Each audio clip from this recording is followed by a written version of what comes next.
Welcome, welcome. Once again,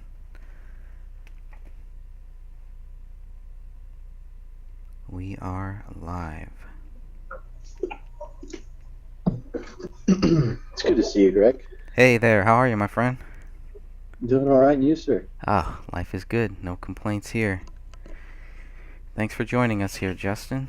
I know you've been, Thank you for having me, Greg. yeah, always good to have you here. So there's a lot to go through, and I thought this would be just a little quick show, but then I started taking the notes on just the information in the 488-page document. It's like there's a little bit more than I had anticipated, but so I wanted to make sure that we go through the pages that we do have in this document, in this 488-page document. It's pages 285 to page 308.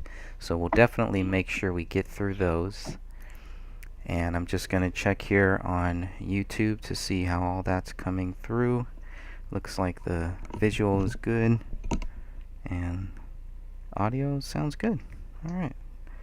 The delay, not too much either. It's only like maybe 5-10 seconds, so that's good. But Which document was that, Greg? so this is the BCA document, the 488-page document that we got from the BCA. This is the most recent document we got on September 20th, 2018. So I do have that, and if anybody wants to download that, you can download that for yourself from my website, Greg Fernandez Jr. If you Google or search for David Crowley research documents, it should come up. But you can also go to my website and go to the gray stage section and go to the research documents. That'll take you right there.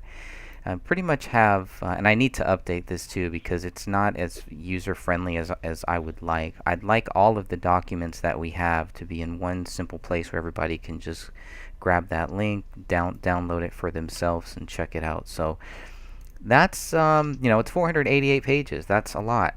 That's a lot to go through. Yes. So and we've gone through it a couple times, but I've never really put any focus on the notepad. So I wanted to just kind of cover some of the stuff here, and we'll just go through these tests. There's a lot that they actually did here, but the one thing that I noticed here is I was calculating. Wait a minute. Okay, we got 15. There's 59 pages that were in the notepad, yet for some reason we only have there's only 24 pages of the actual notepad. So I'm assuming that the pages that we don't have here are pages that were blank, that have nothing on them. So that's my guess. I'm hoping that that's true, because I was hoping we would have 59 pages here to go through, but we only have 24. So. And what page of the PDF did it start at again? So on the PDF, if you go to page 285, that's where it'll start, and I'm gonna go ahead and jump there too. So 285 is where it all begins. Oh, I see. Okay. And this was originally this was a 80-page notepad, and when the police found it, there were only 59 pages, front and back too. So that's the other thing. And you can tell that this was meant to be just a type of budget book. That was the purpose of this one here. So for whatever reason, they it went from a budget book, it turned into David Crowley. David Crowley had some writing on it, and at the end there's some recipes from his wife. So this book had multiple purposes, or this notepad, but it was not. It's easy to tell the difference between the two's handwriting because Kamel definitely had the better handwriting.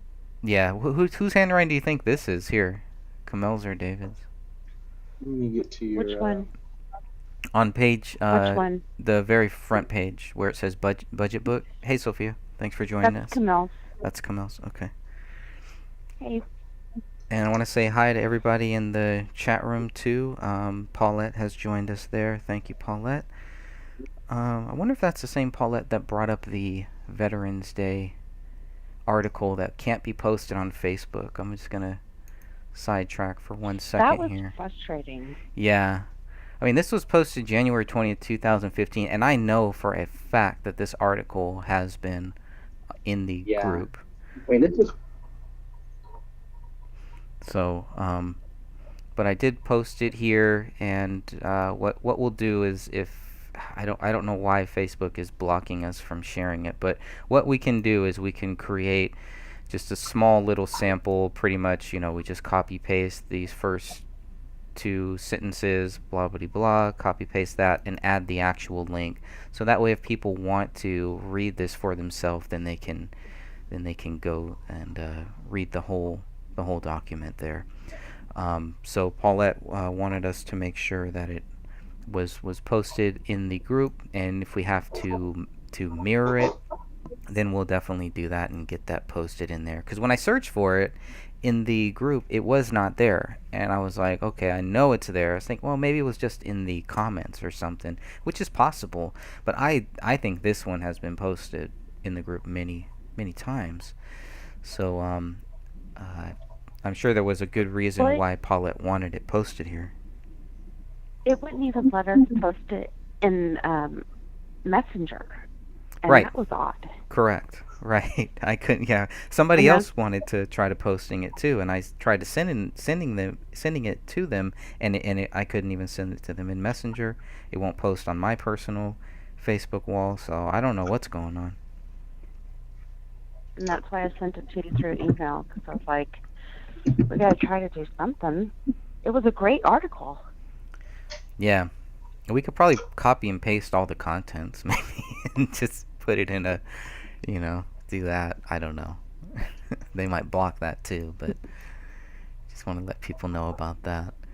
Um, so going back here to page 285, just some notes on the notepad, and I have a bunch of notes here where it says, okay, I tried to calculate all of the different pages that the notepad is on in this document here, so I will add those later on. Page 29 shows the chain of evidence, so I'm just going to jump to that. Item 41, 2 areas tested. Just want to say this. There were only 2 areas tested. 41-1, that is the cover, which I thought was very interesting, that the cover would be tested for blood, showing that the book was probably closed. Somebody flipped it open at some point. And then 41-2 is a page, and I'm not 100% sure what page that was, but I do think it was probably the page that said, open the rise now, submit to Allah. But there were only 2 pages here that were tested for blood, and there's multiple pages. Many pages have blood on it. This is item 41. The notepad is item 41, and it is part of the DNA test, the latent print test, and the question documents test. So it's part of 3 separate tests here, just to be clear. And I'm just going to zoom in a little bit here. Whoops. Let's see. Let's go back up. Item 41. So, okay, item 41. So the chain of evidence, I think, was a good one. It just kind of shows, who got it when, who got what when, and when everything was put back. So by this, we can get some really good times and dates as to when everything was tested, where it moved from the BCA into the testing, and for whatever reason, they decided not to do any handwriting comparisons, which does bother me a lot. I'm sure it bothers you both too. Mhm. Hmm. Yeah, it does. So that's 29. And of course, you have all of the different, from page 29 on, it goes down and shows you item 41A, item 41-1, -2, -3, all that good stuff. So this is where you can kind of see. This is what was kind of throwing me off here. So let's look at this. Item 41-1, it is a swabbing of the item notepad with handwriting on desk in office with apparent blood. So that item 41-2 is is one manila envelope containing a swabbing from the item, notepad with handwriting on desk in office with apparent blood. Right, and then where it says item 41A, now they're talking about each page. So where it's, item 41A-1 is page 1, item 41A-2 is page 2, etc., etc. These are just based on the 59 pages that they have. Go ahead. Okay. All right. I think that's pretty self-explanatory right here. So let's go ahead. We're going to jump down to page 53. Go ahead and feel free to jump in anytime if you guys want to. It's fine. Where are we at here? 53. Sorry. Alright, 53. Looks like I need to adjust this here. Alright, so page 53 just kind of shows what was tested, and that the notepad was going to be tested as part of the 3 documents.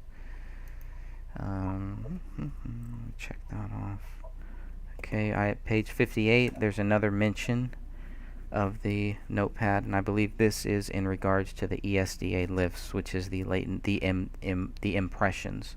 So they found several pages, page 20 and page 21. On these 2 pages, there was nothing on them, but there was indented writing. So what they did, and we'll see that later, is they took those 2 pages, and they were basically able to see what was written. So obviously this whatever was written must have been written on page before page 20, but it shows how deep the writing went on, let's say, page 19, maybe page 18, whatever it was, pages that were tossed out, notes that were tossed out. And those notes, we will see, those are tied to David's project. So the only curious thing that I kind of found about 41A-20 and 41A-21 is that because there were ESDA lifts here, it made me wonder if there were any other places that had ESDA lifts, or was this the only place here where David actually was writing so hard that it kind of leaked through the other 2 pages. So I got a little bit confused on that one, but we'll cover that one a little bit more too. Let's see here. Page 106 shows Joe Cooksley's notes. I think that's a good one. The notes can be very hard to actually read, just because because of his writing, and not to say my handwriting is any better at all, but this is another. Here we go. Let me see if I can go down here. So item 41, the notepad with writing on it with apparent blood. Flipped back 1 page and observed blood on it. So that cover does kind of, always struck me odd. It was like so they're saying David went into the office. He had this notepad that was closed, apparently. That's my guess. If there's blood on the cover, I don't know what else there could be. He flips it open and flips it to about maybe halfway through. It's about page 30, so about halfway through, and writes these 2 weird notes. And they don't do any testing. They don't do anything to prove that David actually wrote it. Why should we think that David did it? Let's go to page 186. Yeah. Page 186 here covers, this shows us the latent prints, what was tested for the latent prints. This thing jumps around a lot. I'm gonna have to get a new one here, but there we go. It's very sensitive. So this obviously goes through page 186 to 188, shows what they were looking for. This is all part of the latent print test. And you could clearly see 41, not too much there. The only thing that is really of relevance that they find that is not just a page, everything is just a page for the latent prints. I think that's about it, unless they skip to page 20. 21. No, those aren't even part of it. So we can go down to 189. And on 189, just get there. This is where we see the results of the latent prints. So we're going to skip down to the latent prints where it says 40. So let's see, item 41A-30, one latent impression, could be from a finger or palm designated as LP 41A30-1. And then item 41A-31 is one latent fingerprint designated as LP 41A31-1. These were the only two that were suitable for comparison. And what they found, we skip down here to the results, LP 41A30-1, that would be page 30. It was inconclusive to Crowley due to the limited quality and quantity of information in the latent and known prints.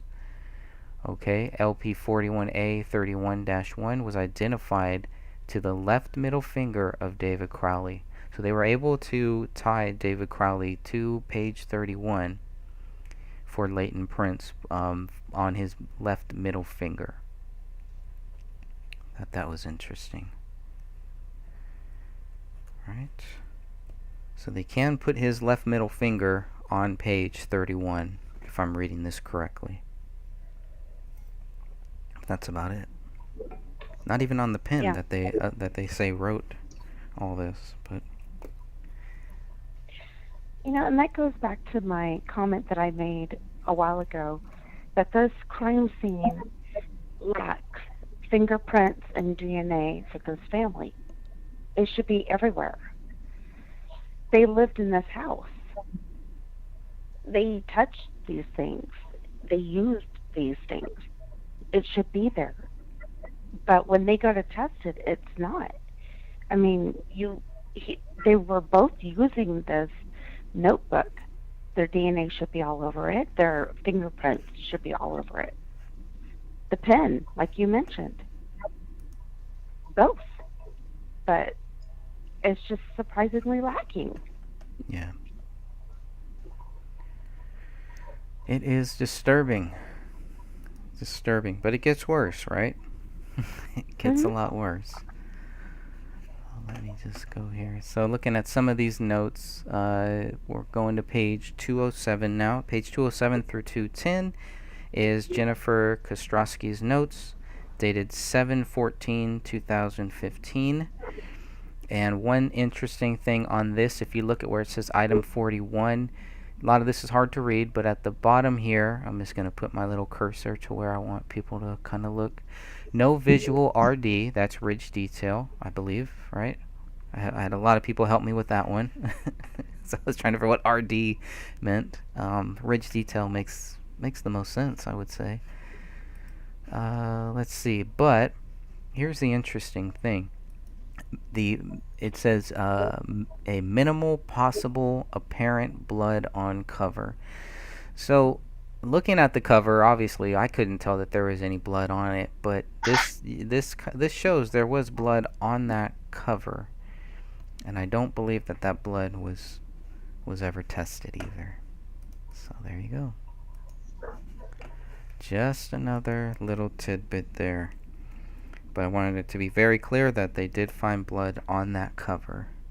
So it wasn't like, the notepad was just open, and that's why there's probably blood on a lot of these pages. But it was purposely set on David's office, on the office desk for whatever reason. It was purposely set there, and I found that the whole thing, that just by itself looks staged. That's a big thing. So when people say, they talk about things being staged, you could totally see where they're coming from. Many things in this house, around this house, and even things that happen after, really made me really focus on the fact that for whatever reason, by whoever, this is staged. It's a staged crime scene. So anyways, let's see.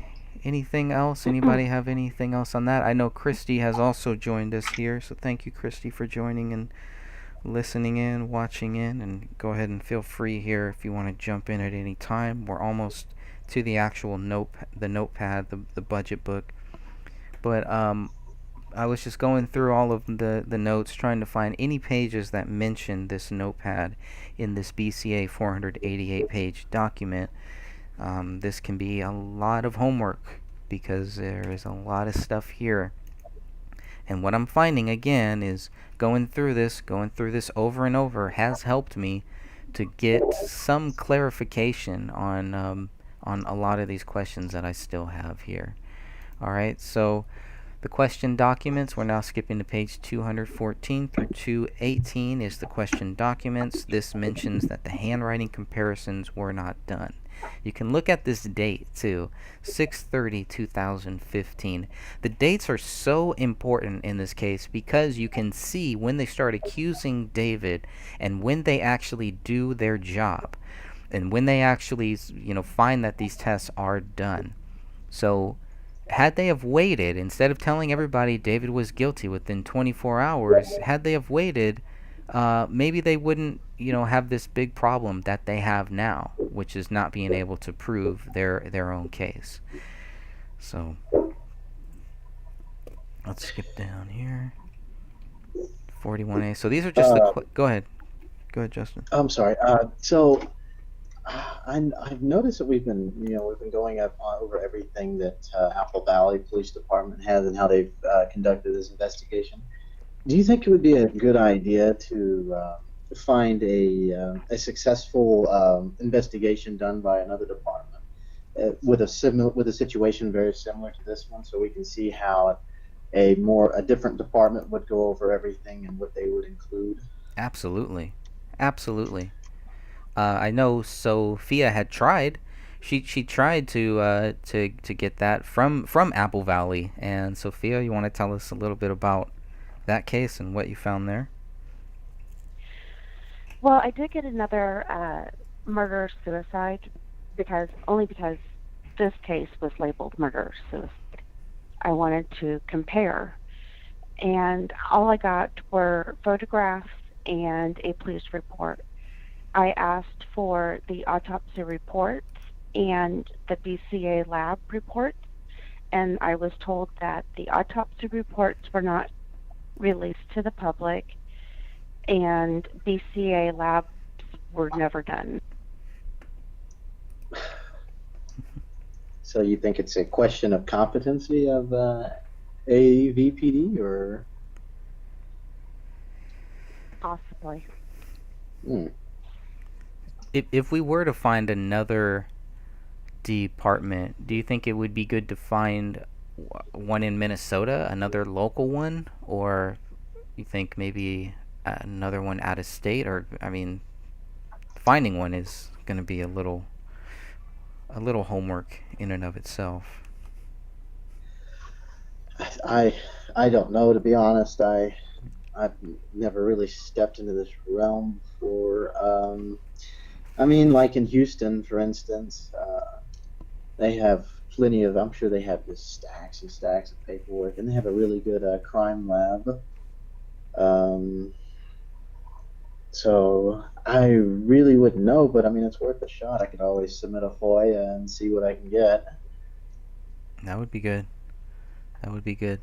Yeah, anything like that, anything you could do to help with that, I think would be great because I don't think all I don't think all police, investigators would make a mistake, would make so many mistakes as we're finding here. I would hope not. Just all the inconclusive testing that they have, it just leaves so much room for outside actors to be in. Mm-hmm. So, which is the reason why we're here. Yep. Yeah, and there's like unknowns found in the DNA that was never followed up. There could have been tests ran to see if it was anybody from the investigation team or anybody, like any lab mistakes. There would have been a, gosh, I cannot remember the actual name of the testing process, but there's like a log that they would go through and they would mark out. And this is exactly why I requested this information from the BCA, this file. And even in this file, I didn't get what I requested. But it was unexpected results log is what I was trying to get, to see how they could, if they ruled out the unknown DNA that was found in, I think it was 3 or 4 of the test results. And they didn't show, or they didn't send the information where they showed that they looked further into those results. Hmm. And it's very, I mean, by law, they're supposed to do that. When asked by an outside source, they're supposed to send that log. Why? Because they received federal money. And I mean, how do we hold them accountable for things like that? I think that's kind of been another stressful thought of mine, is like, how do you hold accountable? Who do we hold accountable? And do they just feel like they don't have to worry about that because nobody's gonna care in a couple weeks, which is pretty much what happened with this Well, case. it's kind of like Go ahead. it's kind of like the situation that minority groups, especially blacks, were in, the situation they were in the South during the time of Jim Crow. A police officer had so much power in the minority parts of town, but we're still in the same situation today because we don't have a lot of the knowledge to hold police accountable on a lot of these things, especially in a case such as this. I mean, who's going to hold them accountable? You certainly don't see forensic students going in and studying this case. They all think it's just cut and dry and is done. So I mean, they have a lot of power, and indifference is their main weapon. And this is So why long I as think that everybody, an attorney would come into play for us. Because an attorney would say, hey, we're asking for these FOIAs. We're asking for this information through the Freedom of the Information Act, and you are picking and choosing what we receive. And by law, I specifically sent FOIAs with certain information, and I have yet to receive the items that I specifically requested. An attorney would follow through with that legally. I'm pretty sure once you put the pressure on like that, you'll probably get something along the lines, "Oh, we lost it," or that's government right there to a T. When it comes time for somebody to be held accountable, burn the books, shred everything. And say we're sorry. I'd hate to say it though, but I've seen that firsthand here in the Army. Sometimes that's how some of our departments in the government, especially in the Department of the Army and the Department of Defense, that's how they do things. I mean, we've had billions and billions of dollars go missing in the Pentagon. Nobody can account for it. And when they try to get the records, there's nothing there. It's like it never existed. When I was leaving the Air Force, I was told to make 3 copies of my medical records. Oh, yes.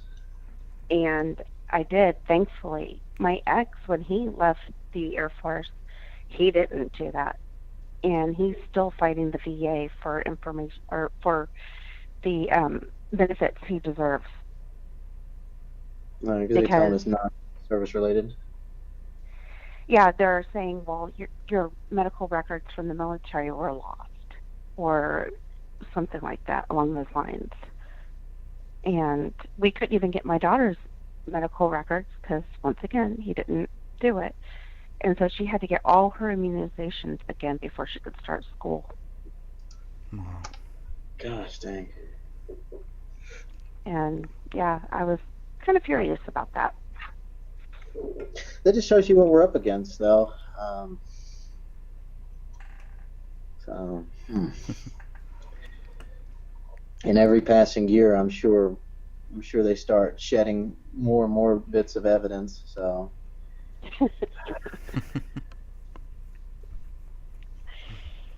That's right. So make sure if you're in the military, get 3 copies of your medical records before you leave. I got them all stashed away somewhere. I just hope they're still intact when I go for them. Yeah. They don't want to come. You don't want them to come up missing. Yeah, that'd be bad. Okay. So Go ahead. the inconclusive DNA is kind of a reoccurring theme in this, Yeah. right? I mean, I've only been following this whole thing for probably about 4 months now. Yeah, it is. I think it was inconclusive fingerprints, inconclusive. Well, some of the tests were. It either came back as David and Camille, David and just plain David, just regular Camille, and it would rule out Rainey and David, but then there would be other unknown DNA in there too. Correct. And so you're kind of wondering, okay, what's that unknown DNA then? And it would say 2 to 3 unknown profiles. That's right. Did any of the forensic reports mention anything about what they used as a template? Something that they knew was positively David, Rihanna, and Kamel's DNA. They took vials of blood from all the bodies removed from the house during the time of the autopsy, and that's what they used as to test against the samples. Does that answer your question? I mean, yes, but it would just seem to me like that would leave so much wiggle room for an outside actor if they just took it from the crime scene of who was there. Because did they ever do anything with dental records? Yes. The radiographs, Okay. right? They did radiographs later. Mm-hmm. Okay. But that was the big thing, because I was like, wait a minute. When I first learned that, I was like, well, why would they take? I mean, is that standard to take the blood off of the bodies there? Because the big problem is that they're saying that the bodies were so bad that they could not recognize who they were. So why would they just take that and then take the blood from them? I was hoping that they used outside blood, blood from, I don't know, somewhere else maybe. I have no idea where they would get it or how all of that stuff works. But to just take it from the scene, I thought was that made me a little nervous about, well, you guys don't even know that these are those 3 bodies. And well, I mean, the house had hairbrushes, had toothbrushes. There could have been other samples to use along with the blood from the bodies. Right. They just took the vials. Yeah, so I'm glad that they didn't just identify them by the blood, that they did use radiographs to identify them. But only David and Kamel were identified. Rania was not. Her identification, I believe, was circumstantial or something like that. Yeah, correct. So that's weird too. I don't like that. That's another. I imagine with being in a pediatric stage of life, she's probably only been to the doctor a few times, and I don't even know if they test. I don't even know if it's in what's the word I'm looking for? If it's standard practice to sample blood from a child that young. Yeah, good question. But I know David, since he was in the Army, the DOD still probably has his DNA on file somewhere, because they have mine. I think they started doing that. Yeah, pretty much anybody who's ever served in the DOD has their DNA taken up, and so I I don't think I've seen anywhere mentioned in any of the releases from AVPD where they contacted the DoD for David's DNA sample. And I have a question. Um, when Camille and her family emigrated to the United States, don't doesn't the State Department take samples, I wouldn't know. or is that just a more recent thing? That's a good question. I don't know how that works. Is that like like a immigration question Mhm. type thing or something? Because we know how bad that is, especially in Yeah. well, they went to Texas. I don't know. I don't know how it is in Texas. In California, it's like, yeah, it's not even worth it. They don't do anything. They just let you in. Worry about it later. I think probably it would depend on when they immigrated as well, because I know our entry requirements and the tests they do as far as like health of people coming in, making sure they have shots before they are introduced to the U.S. population. I'm pretty sure ever since 9/11, those standards have increased probably double or triple fold. So whenever they came in, I'm sure that would determine what kind of medical tests and requirements they had set before them too. They came here when they moved from Pakistan to Texas when Kamel was 17, and she was 29 when she was killed. So I have to do a little math there, but I don't know if maybe it's different for underage as a part, as opposed to overage or not. I'm not sure. That is a So they really came good in after question. 9/11. Yeah. It says DNA was collected since 1995 as part of the DNA process. I mean, as part of the immigration process to become a citizen. So so DHS did have Kamel's DNA on record. Interesting. Very possible. Unless it got lost. Oops.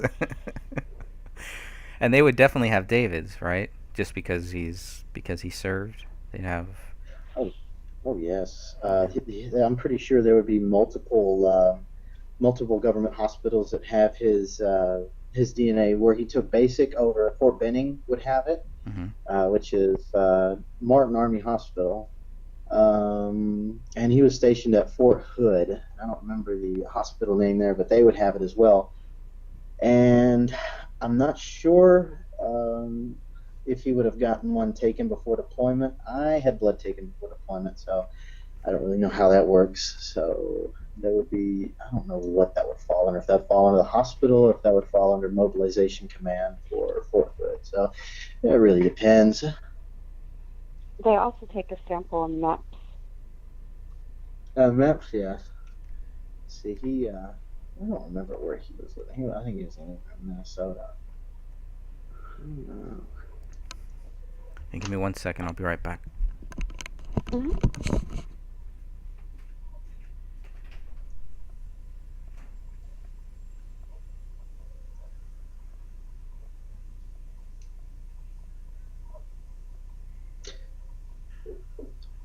So definitely Apple Valley Police Department would still have those samples on file, wouldn't they? Yes, the untested samples they still have. The BCA has it. We could convince somebody. I'm sorry? As of last year, they still had them. Whether they do now, that's a different story. If we could get somebody that has a federal clearance, I'm sure they could go in and reopen those. That would be amazing. Because we don't know what further testing outside of this BCA they've done. I haven't combed deep enough to find out whether or not they've actually tried to compare it to any other sample of DNA outside of the crime scene, like, for instance, the Department of Homeland Security, DoD, or any other hospitals. They didn't run it through CODIS or anything. Hmm. Strange. That was one of the reasons I think why one of the early theories was that they had faked their own death. Partially, partially because, well, how do people identify them? Like, how does the neighbor identify who they are when the bodies were so badly decomposed and ravaged, apparently by the dog, that nobody could really identify who they were. So, just things like that, the way that David's friends and family kind of were acting, just trying to keep the case closed, to keep everything shut out, and um, lots of interesting things like that. But right now, I don't believe that they fake their death, but it's an interesting theory. I found that theory very interesting for many reasons. Um, yes, and you bring that up. If they didn't fake their death, which I mean, it's fairly it's very probable that they. I mean, what's the word? It's very unlikely that they would do such a thing, but it is possible that someone else could have faked their death. I think I brought it up before. Like the NKVD in the Soviet Union would sometimes do that to make high-profile people disappear, and they would never see the person ever again, though. But they wouldn't die in their home. They would go somewhere else and never be seen or heard from ever again. Right.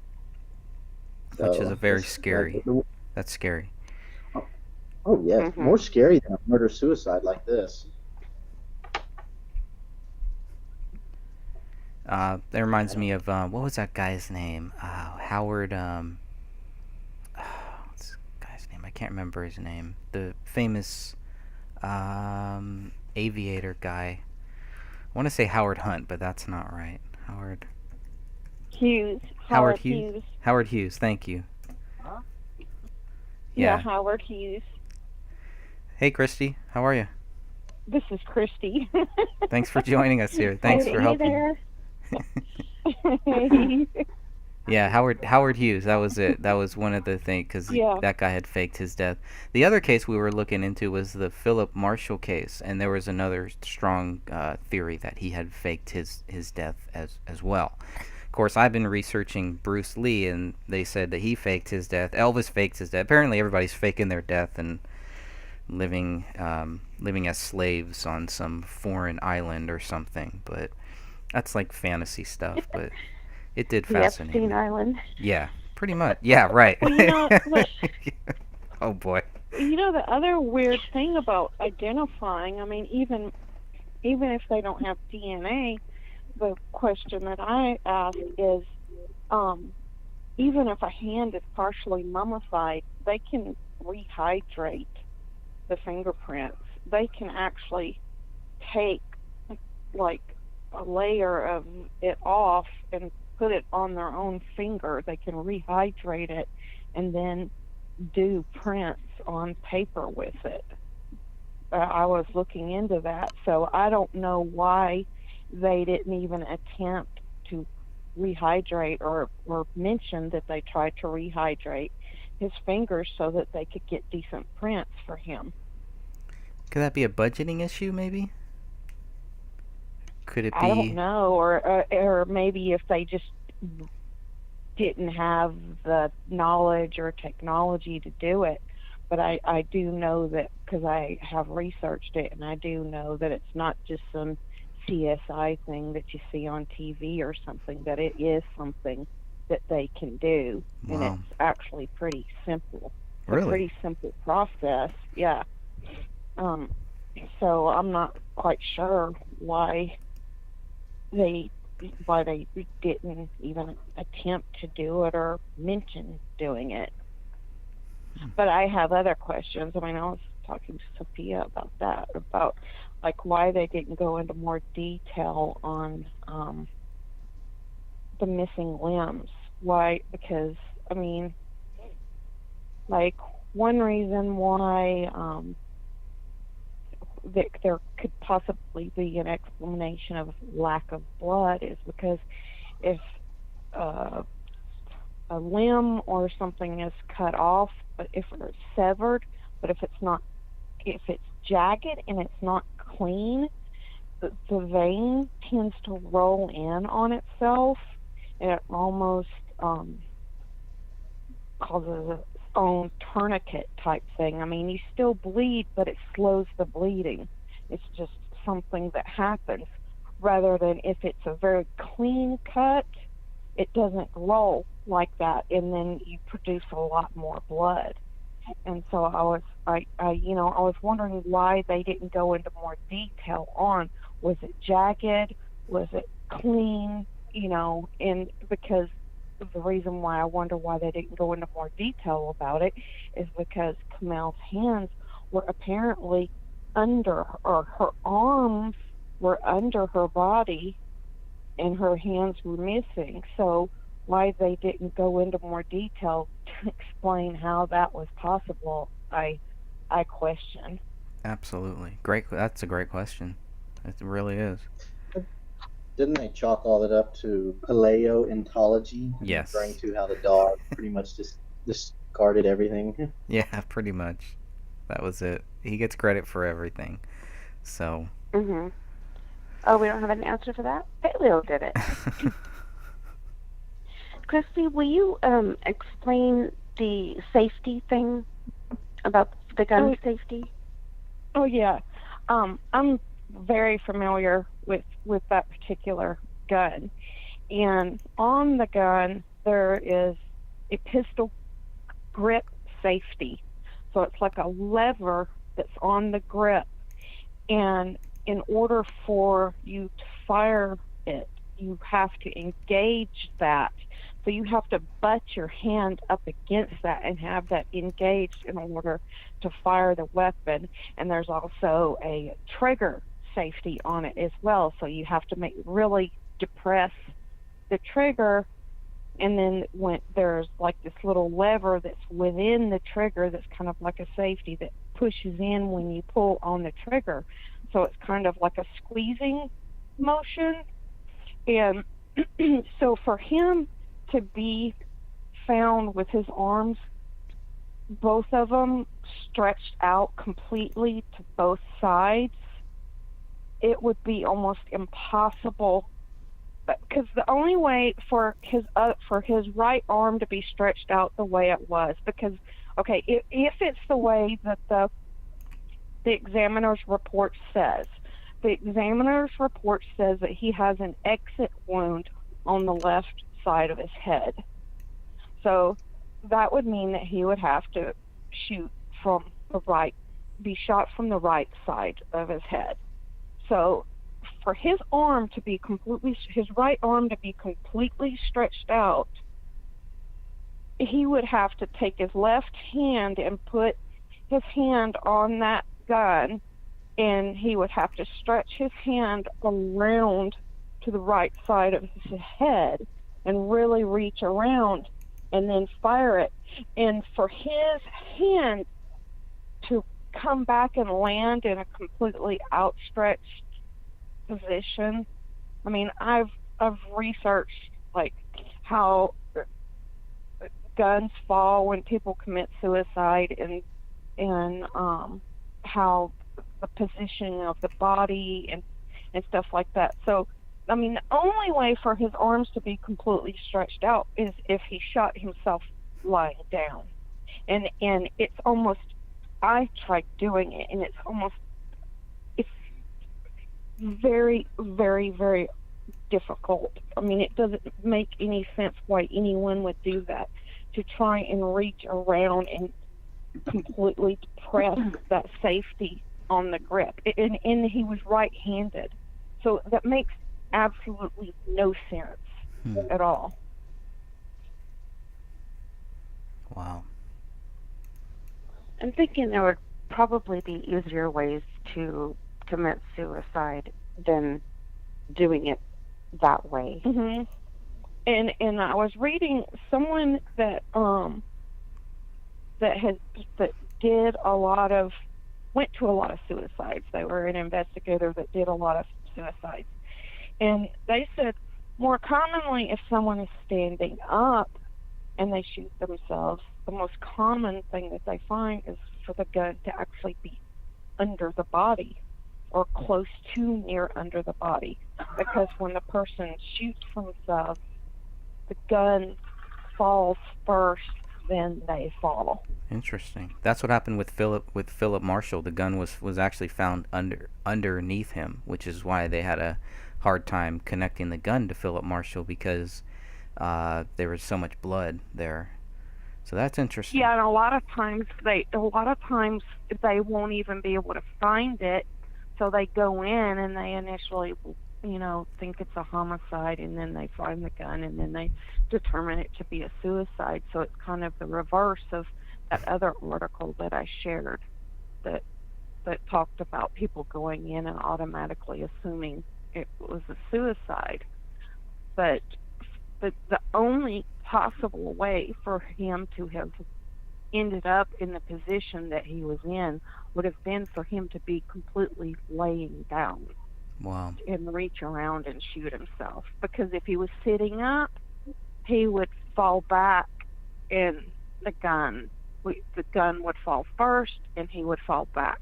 And the likelihood of his arm landing completely stretched out is, the odds are astronomical for his arms to be out the way they are. That is just weird. And if he was laying completely down like that, with the exit wound, that bullet would not have been in the attic. Mm-mm. No, because he would have had to even reach further around, and he would have had to really reach around and shoot himself more to the right-hand side, more towards the back, in order for the bullet to exit in an upward angle going up into the ceiling.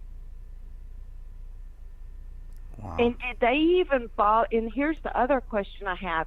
After the mysterious bullet was found later, did they even bother to go back and look at where his body actually was and do what, like, use lasers or anything like that to see if the trajectory was right? I don't think so. I mean, you have to remember at that point they had thought that they weren't even looking for that bullet. So I think that was like a minimal anything connected to item 57, the bullet that was found in the attic, is very minimal.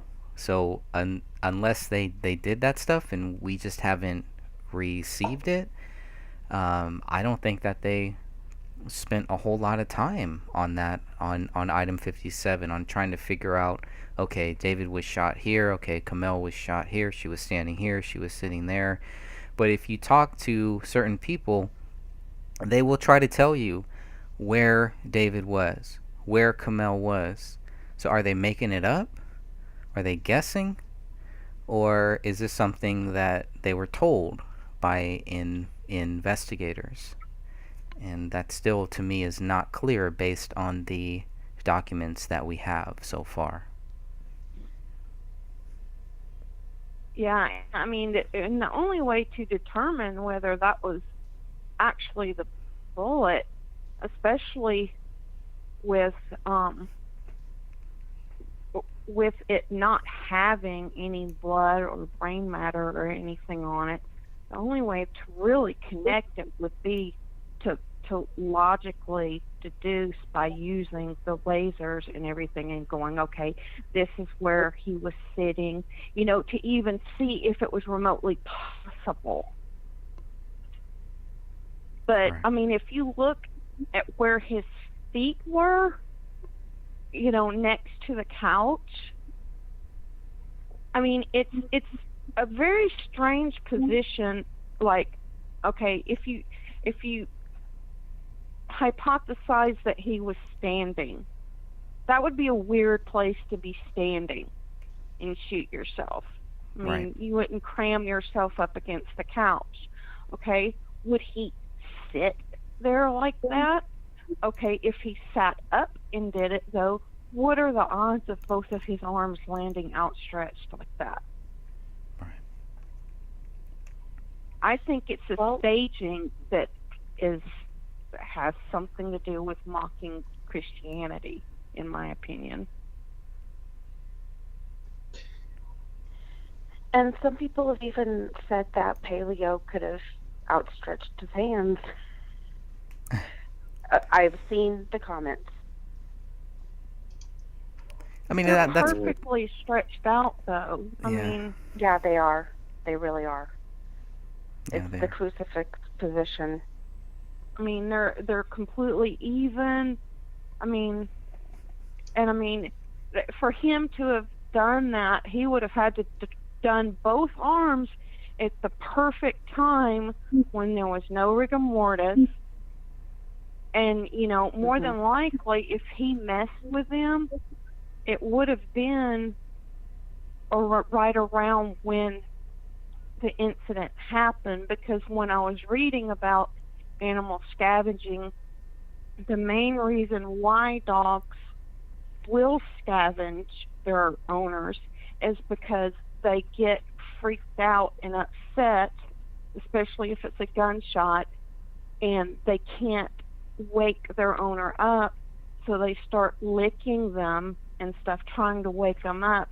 And then once they taste that blood, it's when they start scavenging. It's just some kind of switch that gets flipped. So he would have had to have done it like both arms at the perfect time.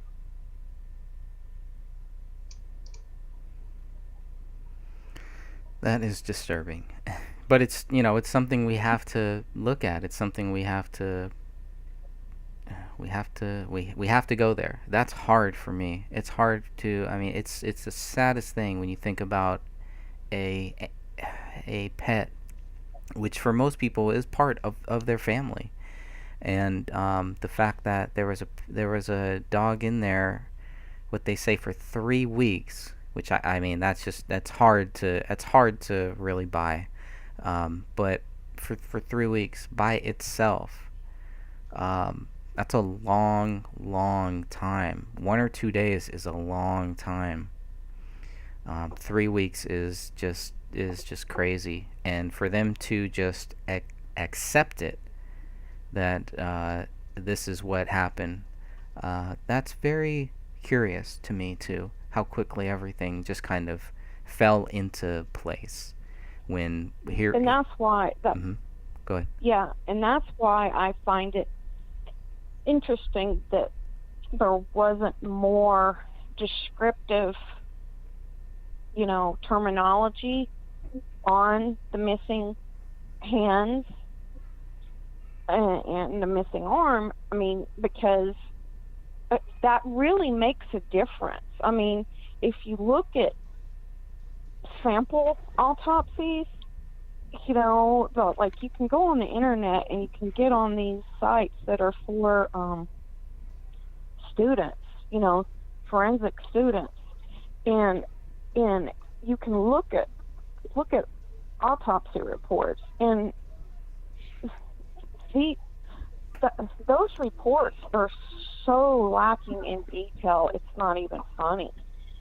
And for something so gruesome, for them to not explain it, to not describe it, to validate that is indeed what happened, I find it strange for them to not say, okay, it was jagged, so therefore we do believe it's animal scavenging, because there were jagged edges.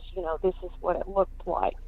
Usually they give more detailed information of what, because they will, they'll speak into a recorder when they're doing it, and they'll state what they're finding. Okay, this is what I'm finding. I'm finding, a missing hand.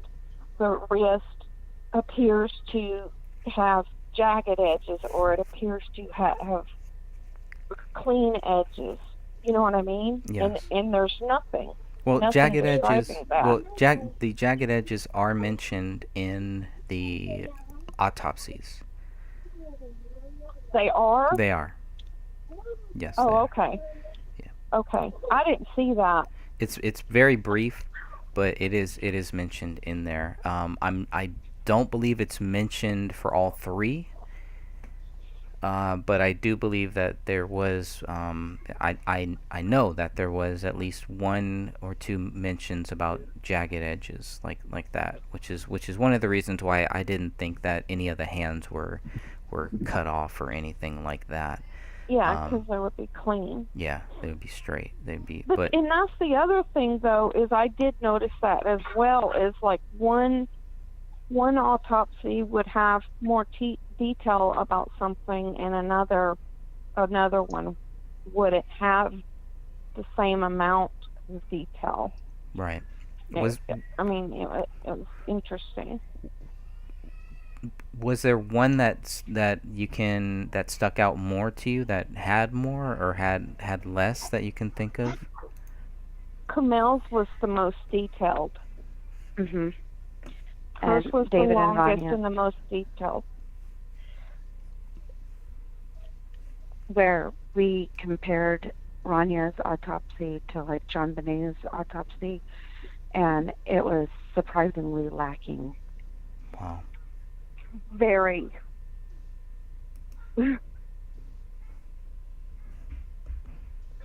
that's disturbing. Hey, Greg. Yes, sir.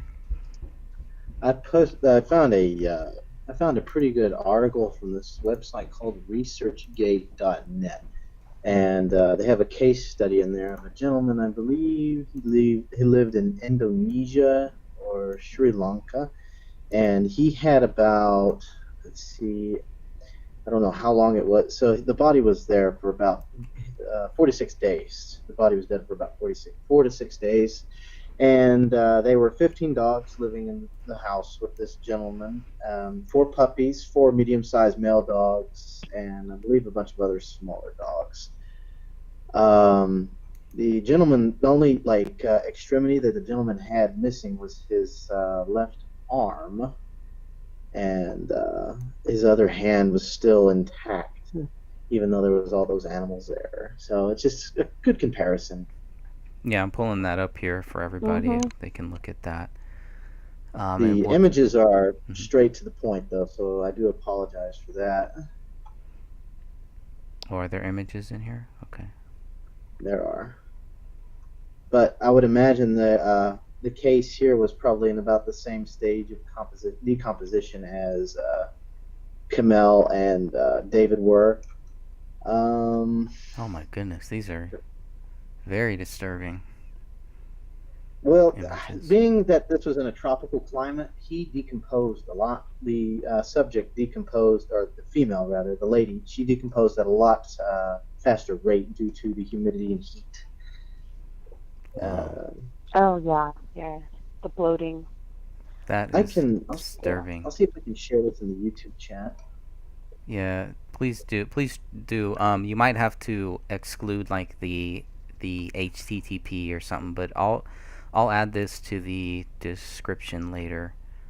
So people, if they want to go and look at that, just make sure you're not having lunch or anything, because it's very disturbing. And the thing is that David and Rainey still had all their toes. Yeah. Well, the subject here, all of her extremities except right um, her right hand were bitten at. So her toes were nibbled at on both feet, and her left hand was completely missing. Wow. Did the dog go for the skull and the neck? I haven't got to that part. I haven't read that far into the report yet. I was reading more or Oh, less on that's the. disturbing, It's Greg. very I know. I'm sorry. All right. That's enough of that. But uh, just for the images. But yeah. But that's interesting. But the thing that's Mm. still weird that doesn't make any sense, unless Kamel's body was moved, there's no way that her hands were eaten post mortem by the dog because her arms were underneath her body. I mean, it clearly states that. There's one arm. One arm was underneath her body. The other was like over her head, kind of. So the only way that would have happened It doesn't. was Paleo like turned into a drill and was able to bore through her entire abdominal cavity to get to that hand, Yeah. which he Which didn't. that would not have been easy for him, where the bodies were and how close David's body was to his wife's. Yeah, it's not an easy. Getting to her would not be easy for him. So it'd be a lot easier for him to get to the other two victims. Yeah, that's what it looks like to me as well, because it looks like, where her pants are torn, like maybe he attempted to wake her up or attempted to scavenge or whatever, but gave up because her pants are just torn. So I found that interesting too, that there wasn't I didn't see any damage anyway, but the pants were just torn. Yeah. That could be a result of, like you said, Paleo attempting to get her attention, or it could be a result of the bloating. Because a person who is bloating, their body swells to about 3 or 4 times. I wouldn't say that much. I'd say it's safer to say about 2 times more than what they wider than what they were. So somebody who generally has a 28-inch waist would probably be about a 38-inch waist or a 40-inch waist at the state of decomposition that they were in.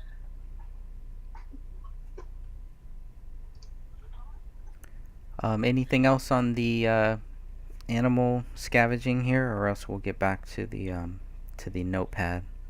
That's a good article here. I want to make sure people, if you do want to read this here, this case study, post it on researchgate.net. And thank you, Justin, for finding that and for posting that. I will be reading through this very thoroughly later on. I've been looking for things like this, and things like this are a lot better than some of the other articles that I've seen. Just put it like that. Sad that we have to resort to such gruesome information, but I mean, it is what it is. Yeah, it is. Yep. It's all part of the process. I mean, we do understand that animals will scavenge. We understand that. But do they scavenge to the point that Paleo did in this case? Right. And if I they think we do, need to, in this test or in this PDF, Justin, one of the things I'm going to be looking for is did they do any tests to the dog? Did they, if the dog, a lot of these articles that I'm reading, they never really mention when it's animal scavenging. Shouldn't the first thing that they should do is to test the dog feces?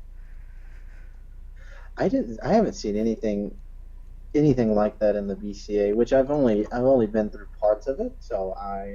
But as far as I've gone through, I haven't seen any kind of test done on Paleo or any of the fecal material he left behind. Because I would imagine there would be certain like calcium deposits from bone that he himself would not be able to digest. Something. Should be something, and there's Because nothing. There's nothing in there. Those bones went somewhere. Yeah, right. And the search warrants allow for his fecal matter to be collected and tested if need be. Oh, really? Oh, I missed that. Yeah. Oh, Yeah, I it's in totally there. missed that. You'll have to send me that later. I missed that part. Okay.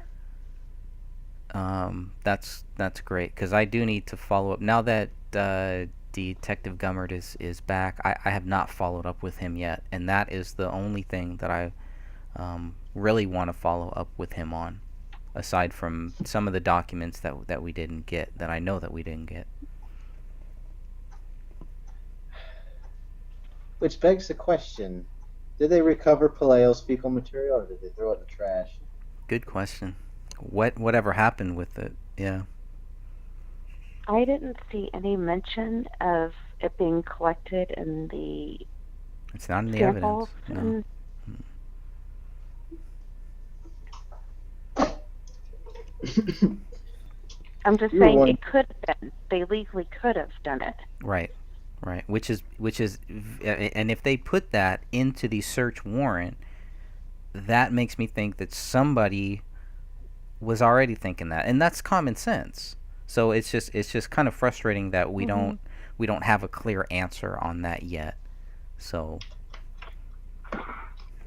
The forces of oversight may have expressed a wish to not go into such depth.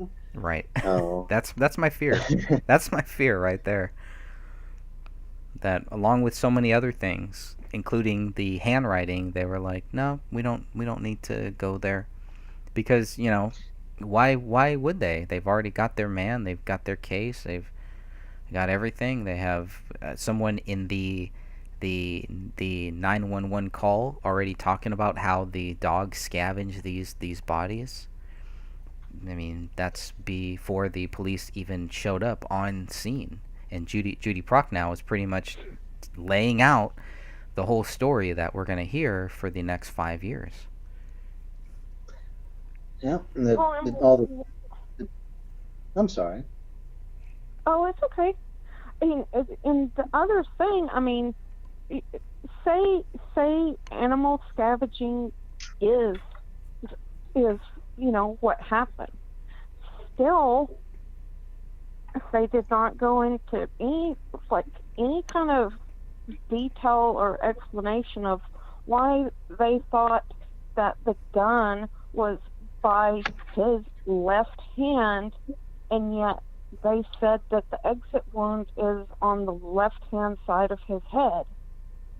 I mean, that doesn't make any sense. It makes no sense. Yes, I've never seen any kind of anything like this with so many holes in it. Only cheese. I mean, you would think they would go into trying to make some kind of logic or explanation. Say, okay, this is what happened. You know what I mean? Mhm. Because we found the gun by his left hand, but the exit wound's on the left hand side of his head. So this is what we think how he did this. But they didn't, and it does not seem possible because I mean I was even reading about calibers of bullets and different types of bullets and everything to make sure that I knew what my thinking was correct. And those hollow point bullets, when they enter, they are so violent. It's almost like your head, your inside of your brain is shaken around because there's just like this. I mean, it leaves just this wide path of damage, and it reverberates, back and forth. So there's no way he could have still been holding onto the gun and said, okay, I'm going to lay my arm out this way and now I'm going to die. Because that's not what happens. You get shot in the head with a 40 caliber hollow point, you're out. You're done. It's just like a video of treasurer. I think his name was Bud Dwyer. He was the treasurer for the state of Illinois back in the 1970s, and he was convicted of corruption. And in order to secure his wife and children's future, he shot himself so that they could get his death benefit. When he put that 350, he put the 357 under his chin. And as soon as he pulled it, he was out like a clock. He just fell like a top. There was no twitching or anything like that. The only thing that was going on was blood from his head was flowing like a faucet. Wow. Which the blood stains kind of don't reflect that. And what happens? That's what I was reading about. That this guy said that he was explaining in this article is that what happens when you get shot in the head, all of your cognitive processing, everything stops. Therefore, that means your muscle control stops. So the first thing that happens is the gun falls out of your hand because you can't grip anymore. The only time they ever find weapons still in someone's hand is if it's a very low caliber bullet, and that's very rare. It can happen, but with that caliber, with a hollow point, it's not possible. And so it just seems convenient where that gun was and the way his arms are and where the way he's laying. Very much true, yes. Very much truth to that. Yeah. You wanted to get back to the handwriting? Yeah. Greg? Yeah, let's go back to the notepad. Here we're still on page 214 through 218. I think it's worth noting if anybody wants to. This is the BCA 488 page PDF that I got, that Sophia also got at the same time, and if any researchers are out there that are questioning this case, I think this is a good document for you to go through when you have time. I think there is a lot of stuff here. I do hope one day we can take all of the documents that we have and kind of separate them, because what they did is the BCA just kind of data dumped everything. So it's nice to have that data dump and to get it out there, but it would be nice one day to actually put all of these into their own PDFs to make it even easier for future researchers to find this stuff. So still looking here at page 215, this is where we note the 2 ESGA lifts taken of impressions found on the front side of page 20 and on the front side of page 21. So then the main thing about this section here, page 214 through 218, is what happens at the very, very end. And the fact that ESDA lift impressions are only on these 2 pages. They're not noted anywhere else. So that is also an interesting thing.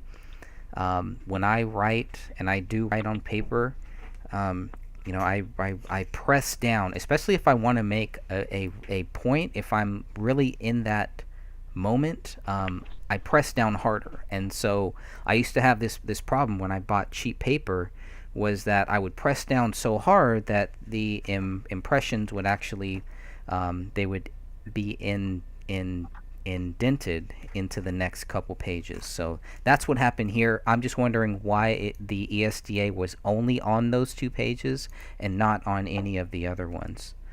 So that was a little bit frustrating. But the main thing in this section here, and I'm going to skip down, I think it's page 218. So let's go down there. Oh no, we're going to page 216, and the results of the handwriting examinations, which was very frustrating. And it says that the handwriting comparisons of the question writings on item 41A-30, which is where David allegedly wrote, "Submit to Allah, open the rise," and the question writings in the photograph saved to the CD submitted as item 55 to the known non-request writing submitted as item 46, 47, and 48 will not be conducted at this time.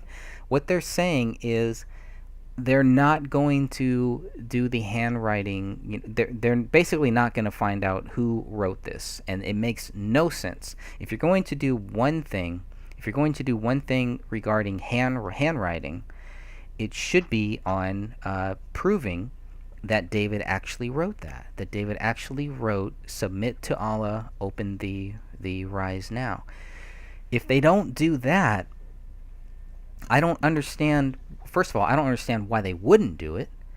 You have people asking, if this should be done, there was a question. For some reason, someone at some level said, no, this doesn't need to be done.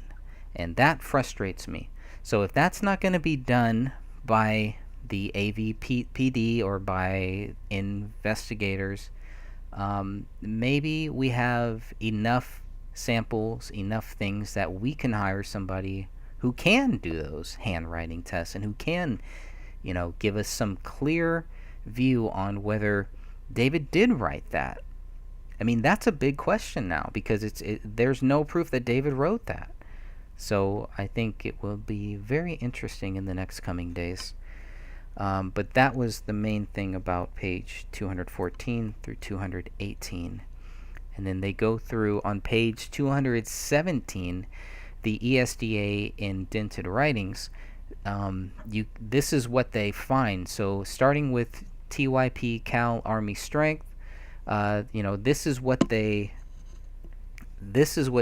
had written, or somebody had written on that notepad that was taken out. So for whatever reason, this page here, this writing here, was not in that notepad when the police entered the house, but at some point it was used for this. And what I find very frustrating is anything dealing with the military, anything like that, those pages are all here. They're very clear to make sure that they include those. Anything that, and this to me, if you read this page 217, this looks like a scene from David's film or from his TV series, and he's just writing out certain things, writing out maybe scenes. I don't know what exactly, but they make sure to put this in here. They make sure to put things like this in here, and it's almost like there's like this anti-military thing that is going on in this case, trying to make soldiers look crazy. And that's another frustrating thing that I find is when they try to make soldiers look crazy, because that bothers me, because soldiers are not crazy, first of all. They can go crazy, sure, just like anybody else could go crazy, but the narrative here, and you see it, is a former army soldier killed his wife and killed his daughter and killed himself. Now at the same time, this was really more back in around 2012 is when they were really trying to make soldiers look crazy. They were really trying to make it seem like any soldier who came back from fighting in Iraq or in Afghanistan, they had mental issues, they had PTSD, they had problems, and blah blah blah. And so they kind of jumped the gun on that one, I thought. Let's go down. You would here. think with them taking those impressions that they would find more things written that were more or less benign. Mm-hmm. But it's just, like you said, it's just all really, they just picked up all the juicy stuff. Yeah, anything that might help them show David is crazy. Go ahead. And it's really strange too that they basically diagnosed him after he was dead. I mean, True.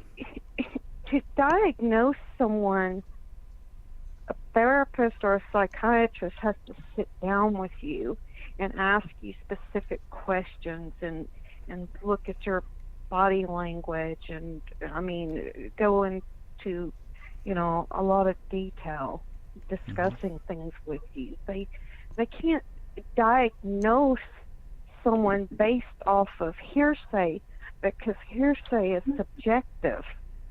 So the person diagnosing him, they're influenced by what other people, what their perception of what he was doing and behaving and thinking.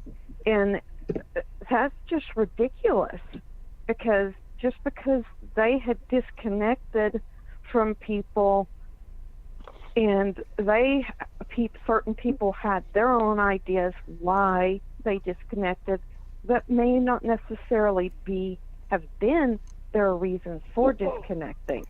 So Right. all of this is based off of subjective information, and you can't diagnose someone that way. Well, and it really it's a formula we've seen before. Well, this is actually after the case, but I'm not sure if y'all are familiar with Stephen Paddock, the gentleman who shot up the concert in Las Vegas.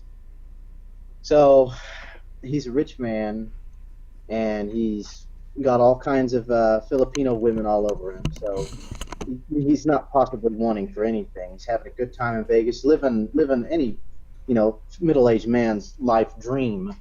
And the government wants to say that he converted to Islam and he pledged allegiance to ISIS, and then he shot up a concert with a bump stock with a 5.56 rifle rounds, and it's inconclusive to me because the way those weapons were firing. I'm a soldier, so I know what certain weapons sound like because that's what I do for a living. It sounded like he had if the gunshots that were coming from there were a completely different weapon. But that's beside the point. So what it seems like the media and the government, or whoever does, I'm not saying it's the government, but you never know.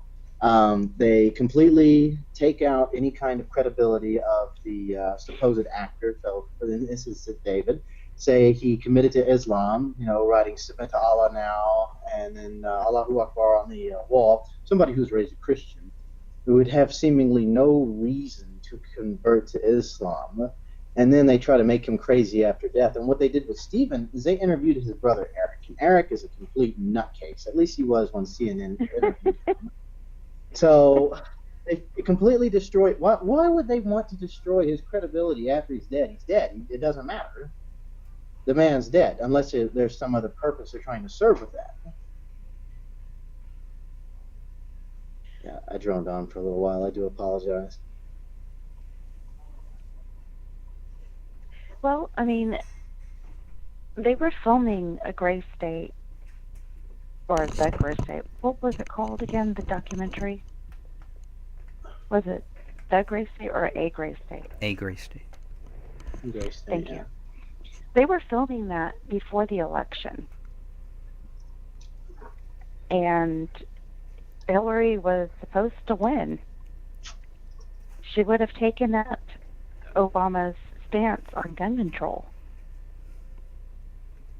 I mean, right. This documentary could have very well have been a gateway to all types of red flag laws. As well as many popular movements and uprisings. Yeah. I mean, let's look at all the things that this movie touched on. Conspiracy theories, all types of conspiracy theories. Alt-right wing, libertarians, veterans, PTSD, interracial marriages. I mean, just all kinds of things. Mm-hmm. Well, and one thing that I was actually talking to Sophia about was, like in the documentary or whatever you want to call it, when she is talking about that dream she had, and she actually says, I don't know if I'm going crazy or what. Well, crazy people don't question if they're crazy. Crazy people don't know they're crazy. Good point. So her questioning her sanity because of what was going on with her shows me that she was sane. Thank you for bringing that up. That's a great point. I never thought of that, actually. That's a really great point. Yeah, I've never known a crazy person that thinks that they're crazy, usually. Exactly. I mean, if you're schizophrenic and you think you're Jesus, you think you're Jesus. And that's your reality. I mean, you really believe it. and there's no convincing you otherwise. You know, I mean, that's just how it is with people that are mentally ill. You know, psychotic people, you know, like the men that go crazy and kill their wives or whatever because they just are certain that they're cheating on them or something. Because they are just paranoid, and you know, but they never go, okay, am I crazy? Am I wrong? I mean, they don't question it. They don't stop. They're the ones that are irrational. I mean, if somebody is getting supportive care, they can be convinced, but left to their own devices, you know, like you said, they'll revert back to their previous state. Mhm. Great point. Yeah, but neither one of them had any history of mental illness. So that's why I question why they were just deemed to be, you know, kind of not with it.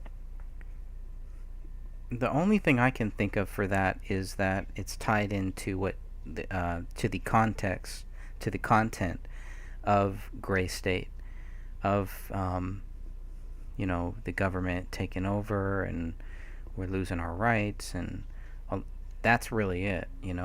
So people who don't think that that stuff is true, who already think anyone who thinks like that is crazy. Of course, they're going to look at this and say, "Oh, he was just another one of those guys, just another one of those Mhm. crazy people who was looking into this stuff." But that's funny. But that doesn't make you a person homicidal, even if they have those thoughts. You know Right. what I mean? Correct. It doesn't.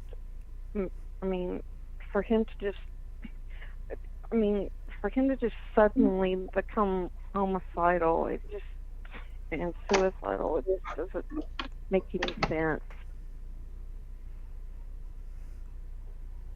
Yeah, and to not make it so clear, right? I mean, to write 3 different notes in 3 rooms, to leave Mhm. so many questions to the point where the police can't find the bullet that is tied to him. There's just so many things like Mhm. that are just like no, no. Especially since he himself described himself as a storyteller. Right.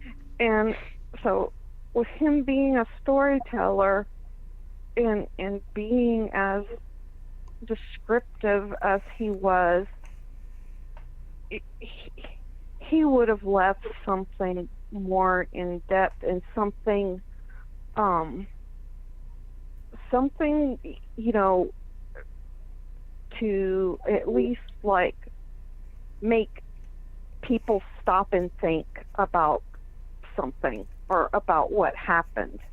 You know, he would give a reasoning, and there would be purpose to it, Yeah. because Yeah. it seems like everything that he did, there was purpose in every action that he took.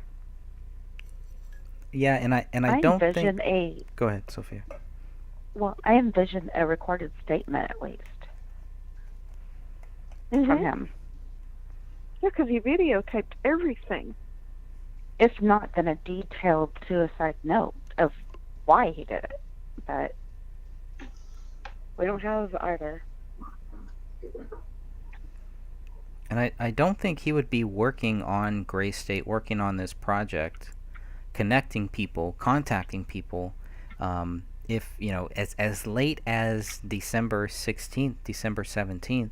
I don't think he would be doing that if he was planning on killing himself, or if he was planning on killing his family or anything like that. And so that's Agreed. one of the biggest things that people have kind of uh, because when this first happened and Jordan Page brought up David's $30 million deal, man, it was like all these people were trying to tell us that there was no deal, right? That was the big thing, And maybe they didn't know, but obviously there was, and David was working towards Gray State and making this into a Hollywood feature and then into a TV series. And so these people knew that because David was contacting people. He was posting it on social media. There was no doubt that he was still working on it. So they've never explained why he just, he's working on it up until late December, and then what happened. There's no motive for this case. They have no motive. So Exactly. Oh, and this goes way back. This goes way back to our last conversation. I think it was that radio podcast that got posted, and I listened to it. It was an interview. They Yes. interviewed him, Mm-hmm. and some of the things that I found really interesting was one of the things when they jokingly asked him if he was related to Aleister Crowley, Right. his reaction, he was not amused. Right. He was not amused, and he talked up. He quoted scripture in that interview, and he talked about going in a different spiritual direction. And so I seriously wonder if that is what part of the problem was. Yes. Definitely. Is because he started taking it somewhere else. Yep. And they will tell you that too. I mean, that's actually documented. It's documented in police reports. It's documented in what the Gray State quote unquote team states, and that's why they were all turning away from it. They were. It was only when David, when it was like, oh no, this is going to happen. This is going to be a big project. And then it was like, okay, they were all kind of silent towards it, and it sounded like they wanted to be part of it at that time. But after he died, they acted like they had distanced themselves from it, which I don't think was true. I don't think at any point they wanted to be distant from it. I think they were all going, including David Crowley, I think they were all going to use Gray State as a way to enter into Hollywood. And I've seen movie shorts of Danny August Mason's acting. He was not a good actor. You sent me some of those. I started Oh watching my them last God. night. Acting is tough. I wanted to be an actor for a long time. It's tough, and not everybody has it, unfortunately. But I think David That also was wanted to be an actor. cringeworthy. I watched that one bullet exchange video that you posted, and yeah, that was weird. Now that was made in 2010, right? But that was weird. The The No one with the Old chessboard. Country for No Men, or The chessboard one. the chessboard. That was crazy. Yeah. And that was David in there too. Yeah, and David's brother, was doing- and also Mitch Heil. They're all in that. Yeah, some of that stuff is really. I mean, just because I told Sophia, I was like, some of that stuff is really dark. It is dark. I mean, it is dark. I can't watch too much of it at one time. I just start going, okay, this is creepy. Yeah, I have to watch a lot of And comedy. I think that I don't think he necessarily. I think he wanted to break away from that and go in a different direction, and that created a problem. I think it's I clear. think he had a message that he wanted, and that's why I think that it's very ironic, the positioning of his body. Do you think it was a writing on the Christian wall. message? It was a more Christian message that he was working I towards. think so. Yeah. I think so, because I mean, even in the trailer with the triangle marking on the arm, I mean, the Mhm. mark. You take the mark, and obviously, from the trailer, it shows that the woman doesn't have the mark when she goes into the grocery store, and she can't buy anything Mhm. because she doesn't have the mark. And so, I mean, what other conclusion can you draw from that? True. And if David was working with Satanists on this project, if there were some anti-Christians, like real anti-Christian, not just people who are just like, oh, there's no God, there's no Jesus, but I mean people who know that there is a God, who know that there is Jesus Christ, and hate him and want to physically, Mhm. do harm to people that are that are talking about Jesus Christ. So, uh, yeah, I don't know. I don't know. I think there might be something there too, but. I think there's something big connected in that way. I really do. Yeah. Uh, we'll talk to you about it afterwards, Greg. Okay. Yeah. Yeah. Sure. It's not something to talk about on here. All right. Well, we can always talk about this budget book here on page 285. And like I said, we got this is an 80 sheet document and 80 sheets. And you can see at the bottom, these are handwritten. That's the other thing. For whatever reason, they decided to write on this notepad. I don't know. Hopefully, they wrote on a copy of the notepad, not the actual notepad itself. But when I looked at some of the notes, I'm not so sure. So that's a whole nother issue. But this had 80 sheets, front and back. But when it was found in the house on January 17th, 2015, this only had 59 pages, front and back. So what we're looking at here is the first known page. This isn't necessarily the first page, but there might have been pages that were ripped out before this page and maybe after this page too. So I'm going to make this a little smaller so I can put it into proper context here to what we're looking at. And what we're looking at here is page 1 of this budget book, and we all agree this is Kamel, right? This is her writing this. You guys think? I mean, if she wrote budget book, she must have written this part, the first page, September 11th, Mhm. September 2011. So it's just a nice little budget book, right? Nothing there, nothing too crazy. Shows that they were budgeting way back then, so that's good. Now this is 41A-1, so this is the very first page that was in there. We don't know what else was in there before or after, but we know that then this was 2011. Okay, so that's 41A-1. Now they have something here for October of 2011. Electricity, expenses, all that stuff. Cell phone, which we know all about that. Groceries, and it looks like whatever they were going to write in October, they didn't really finish. So that's also 41A-1, and you see this B down here. That means that this is the back side.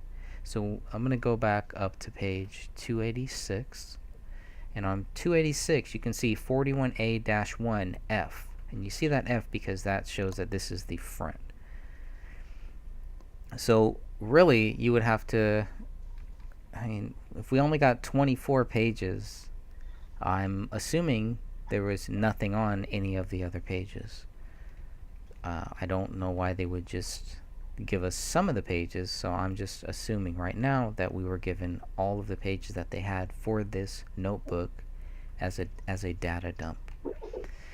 Now, November 2011, you can see it's some of the same things. So this is kind of like something that's like auto filled out, which shows planning, future planning. This is 2011, but it shows that they had been planning. They're trying to calculate their expenses And I think this is just one more little thing to go against the theory that they were bad with money and all that stuff. I don't think that that's true. Well, the credit report proves that they weren't bad with money. What did the credit report say? What it just said that they paid. He had no delinquent payments whatsoever. He paid more than minimum payments for all of his credit cards and accounts. He was always on time, if not paid early. And when I'm talking about paying more than minimum, I'm talking sometimes between $100 to $1,000 more. Wow. That's planning for the future. Yeah, it is. You're not going to pay bills in the He future. And he wasn't behind in the house payments. It's right there on the credit report. He was not behind in his house payments. And I'm only stating that because there are certain people saying that the house was already being foreclosed before their death.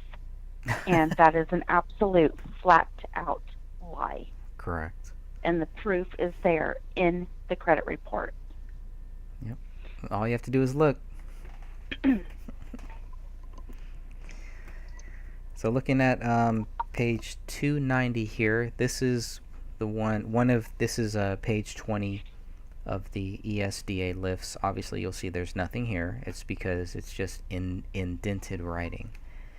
And you're going to see that same thing on 41A-21, which is this page we're looking at right here.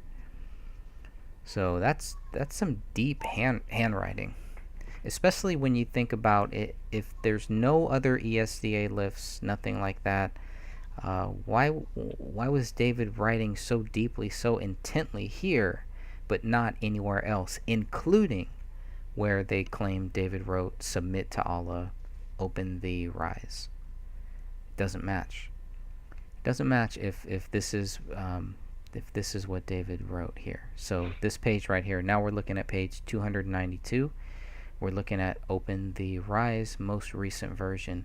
You can see all of the blood on here. You can see clearly on this page. And let me just scroll down so I can see what page. So this is 41A-30. So this is page 30. This, I do think, is the one page that was tested, that was DNA tested for blood. That would make the most sense here. The problem with that is that 41-2, which I believe is what we're looking at right here, it was tested for blood. It found a mix of 2 or more people. It does not match David or his daughter. Does not match David or his daughter. It does match his wife. So if you have a mix of 2 or more people, it matches David's wife. Doesn't match him or his daughter. Where is that other source coming from? And this is very important here because this is one of the notes that they claim David wrote that had something to do with killing his wife, killing his daughter, and killing himself. Yet his blood, his DNA, is not found on it. His daughter's is not found on it. But there's a mixture of 2 or more people. Who is that other person? And so that's why so many people have been, thinking, well, that just shows, David. How do you prove David wrote this? How do you prove any of that? And where is that other DNA source coming from?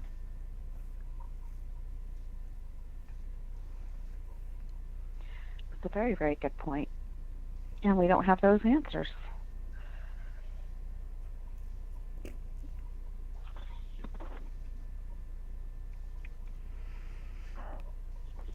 It's very frustrating.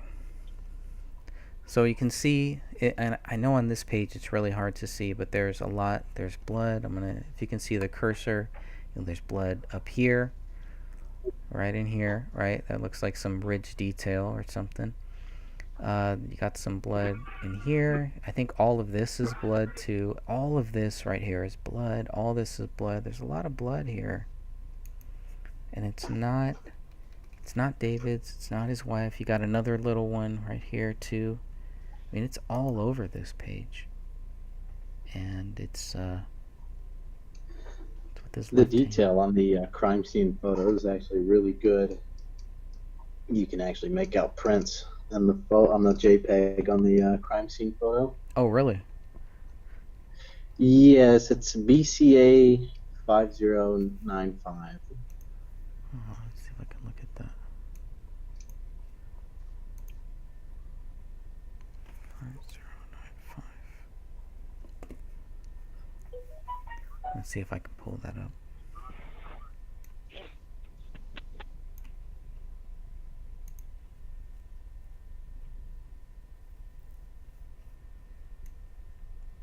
Five 095.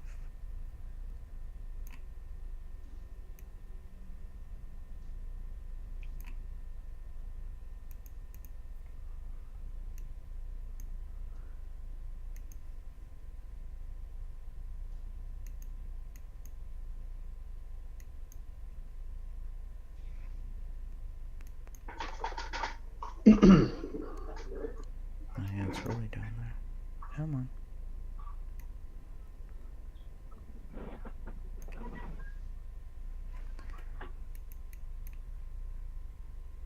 There it is. 5095.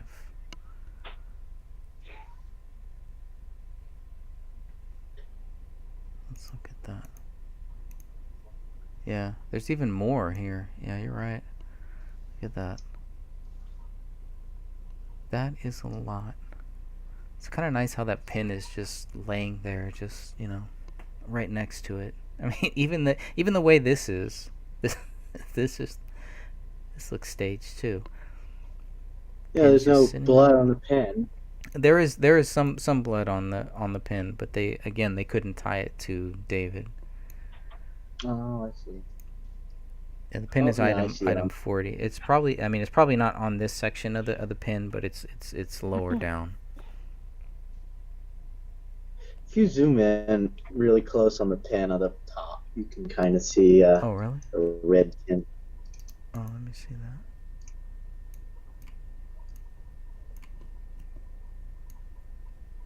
I can't see the pictures right now. What side of the pad is the pen on? Is it the Hmm. right? Okay. It is on the right. It is on the right side. Okay. I'm questioning it because I'm dyslexic, so I'm like trying to see it in my head and reverse it. I'm like, oh my gosh. Yeah, it is on the right I side. couldn't remember either. Let's see. Oops. 5095, right? That's the one. Yeah. Yeah, it's everywhere. I mean, you can clearly see it. You can see the blood in all these different areas here, but yeah, I mean, is there blood on the grip of the pen? That's where it should be, really. One would think. I'm using Photo Viewer right now. I believe there is a red tint on Red. it. Yeah, it kind of looks like that. But there's blood all over this page here, and if you look at the very bottom, you can't see it because every time I move my cursor, it covers it. But if you look at the bottom here, you can see how many pages, and it's almost all of them, have blood marks on them. So whoever's hands must have brushed the side of the pages. Yeah, they've flipped it open. They flipped it open. What's weird is they flip it open, and then they flip it open again because you have this page up top here on the north side of this image, and I don't know what was on that page. I want to know what was on that page. And I think that is the one that shows talks about all the stuff that he was looking into, like building 7 and a lot of interesting things. That's probably another one of these photos in here too. But I don't know. I still see that as submit to Alan and not submit to Allah. No, I don't see that. It's okay. We can agree to disagree. That can happen, yes. Well, I mean, he was writing to Jason Allen,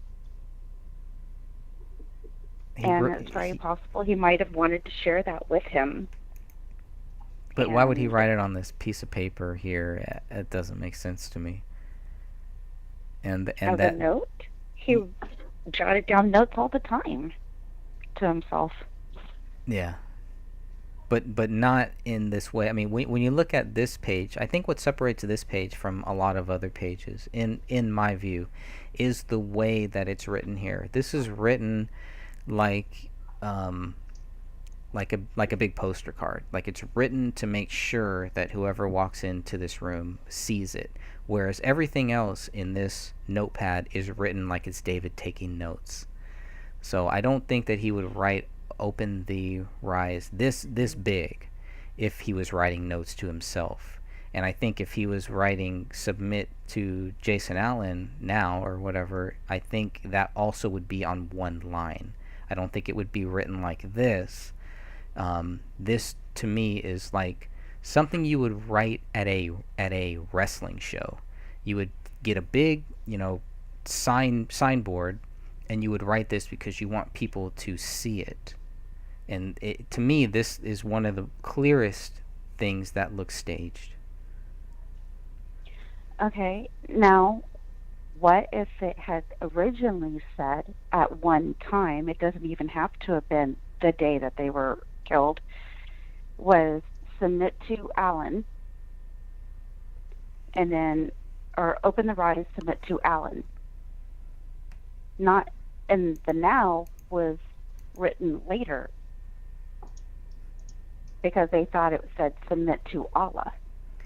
It's that in, because the in does not match. So Allah, if you look at open and Allah and recent, it's not the same. I mean, even all three of those are not the same. Even version, version, open, and recent, those are ends. H is, the, and then Allah, to me, those kind of match more too. But again, I'm not really big on the handwriting thing. I look at after looking at this stuff, I've looked at my handwriting and seen how different my own handwriting has been and how differently I can write within a couple pages. Mm-hmm. I mean, it's just another thought on how to look at the thing. And we have no idea when this was written. Well, I mean, also, Jason Allen, it's spelled Aalen as well. So, and David would know how to spell that.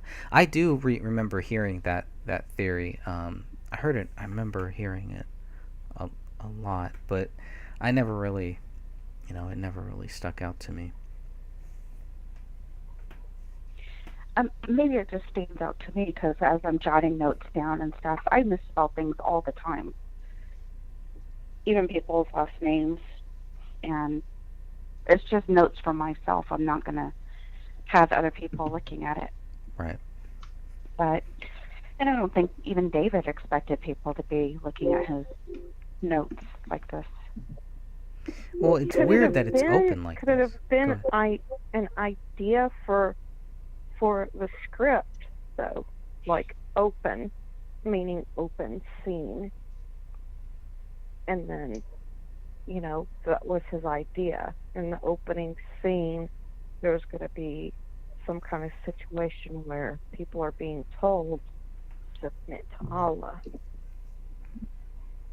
That could have been some kind of idea that he had for a scene. Could have been brainstorming. That's possible, yeah. Even the pin, item 40, which is this pin here, it's closed. It's like everything is set. It's a scene that we're made to look at here. Interesting. So what kind of pen is it? So I can't see the picture. It says TUL on it. No, I mean, like, is it a click pen or is it a It pen is with a lid? It looks like a click pen. And is it? Were you saying that it was like closed? Is that what you said? It's definitely closed. I mean, I'm looking at it now. It's definitely closed. So either it's a twist or it's a, it's a click. But whoever wrote this wrote it and then closed it. That's weird. I mean, okay, so you've killed your wife and your daughter, and you're writing this as your suicide note, and you're going to take the time to click the pen and close it. Yeah. And then flip this page up and keep this page flipped up, right? No. Yeah, I mean, he would be in such a frenzy. I mean, I'm surprised that the pen is even next to the pad. But he would have been in a frenzy. Yeah. I mean, that doesn't make any sense. No, it doesn't. And he cleaned up part of the crime scene and wrote on the wall and did all kinds of things. But he was in such, a frenzy and snapped. But he tiptoed around, though. He tiptoed around. Oh, he did more than that. I mean, he magically missed all the wood floor. Yeah, levitated. Yeah, I'm having a hard time finding blood on that pen, but I know that there is. I think it's just the photos that I have here.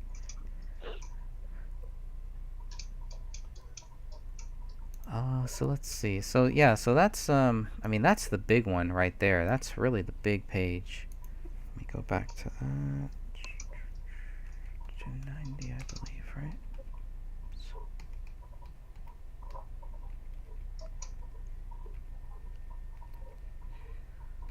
Okay. So let's go down. And this is okay, and this was written on the back of the page. That was the other thing too. This is written on the back of page 30. I thought was kind of weird. That really threw me off. Definitely. Because I had thought that this page that we're looking at right now, we're looking at page 293. I thought that this was the page, and then David flipped it open. So I thought this was open here. David or somebody goes and sits down there, and then they and this is in the crime scene photos too. This page here, so it'd be good to find the blood on this page. I can almost see it here, but keep this open, right? They keep this open, and that's why the other page. I'm gonna go back to here. It looks like it's flipped open. Well, it is flipped open. Item 41 is flipped open. And that was the other thing. Well, he takes the time to make sure that the pin is closed, but doesn't take the time to fully fold this notepad. Because what's on the page before this notepad, I thought, is the same that's on page 293. I'm not sure. I mean, I think it is, but I'm not 100% sure. Now, what's on page 293 is some of the most important things that have stuck out to a lot of people ever since we first saw this page here. Read this stuff, okay? So, and what is this for? Is this for David's script? Is this for, not the script, but for the Rise? Is this for his documentary film? And some of the stuff that is crossed out, why is it crossed out? Why is some crossed out? It's that stuff that he's fully set on. He's got his research. He's got his facts on. What is going on here? So you have the cartoon compilations, and that's crossed out. Fast and Furious, and that's crossed out. Now, there could be two different Fast and Furious. Obviously, it could be the Fast and Furious movies. I don't think that that's true. I think it's more related to Fast and Furious, which was a gun smuggling thing that the people under Barack Obama got caught doing. So it's really important to research Holder. Fast and Furious. Yes, thank you. Eric Holder. That's right. And that's crossed out. Sandy Hook is the next thing here. It's not crossed out. So Was he researching this stuff and crossing it off? Were these things that he wanted to add in, and then decided they shouldn't be added in? But these are notes, right? These are notes, and again, there's no ESDA prints on the page underneath these, so it's just that's a whole nother issue. So there was Mhm. one that kind of stood out to me. Which one? The one on the bottom. It says Stalia Executors Stalin. or Execution. Stalin. Okay, never mind.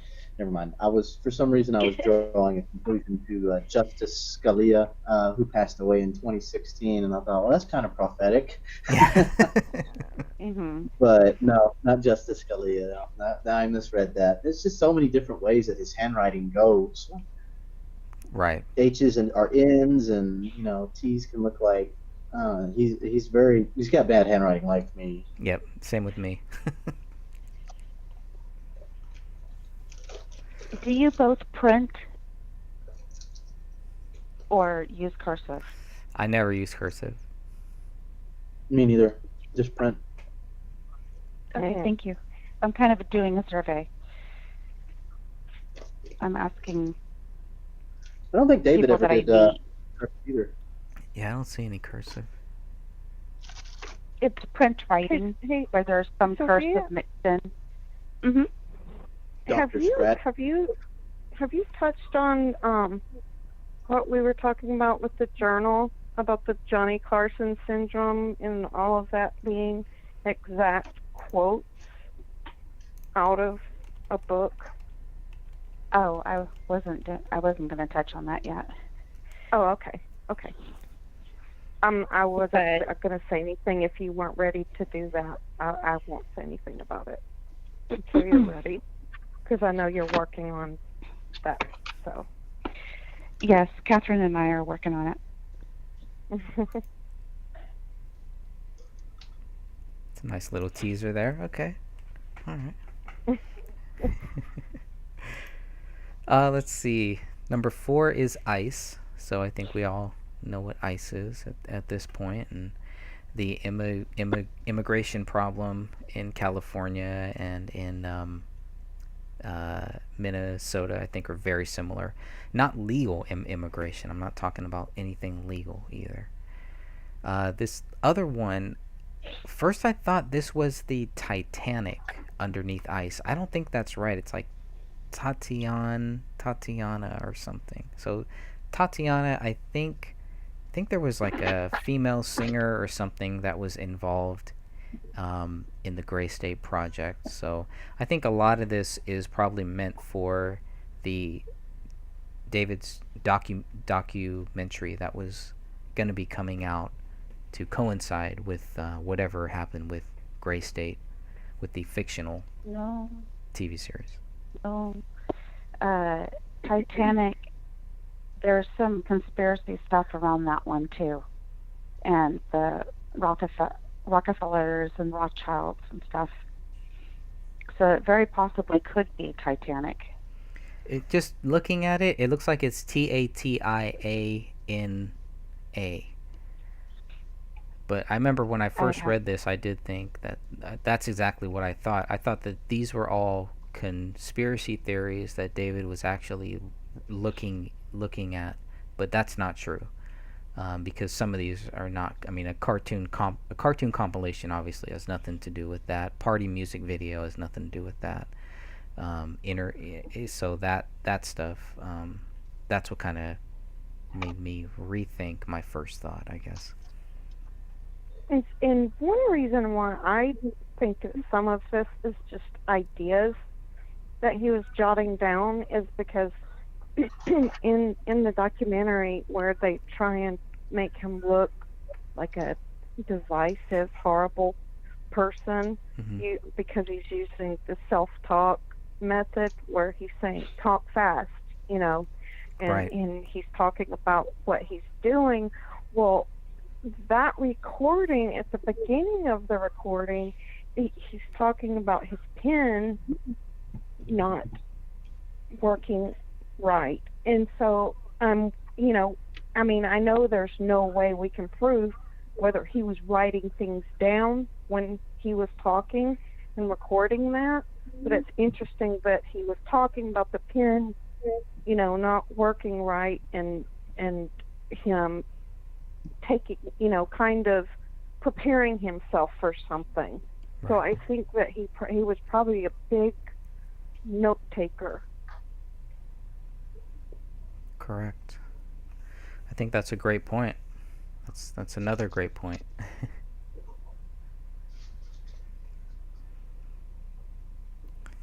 BHD. I remember that there was BHD had something to do with the Middle East, if I remember.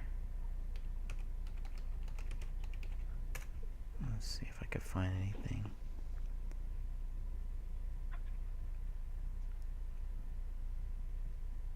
The Bahrain. Something to do with money.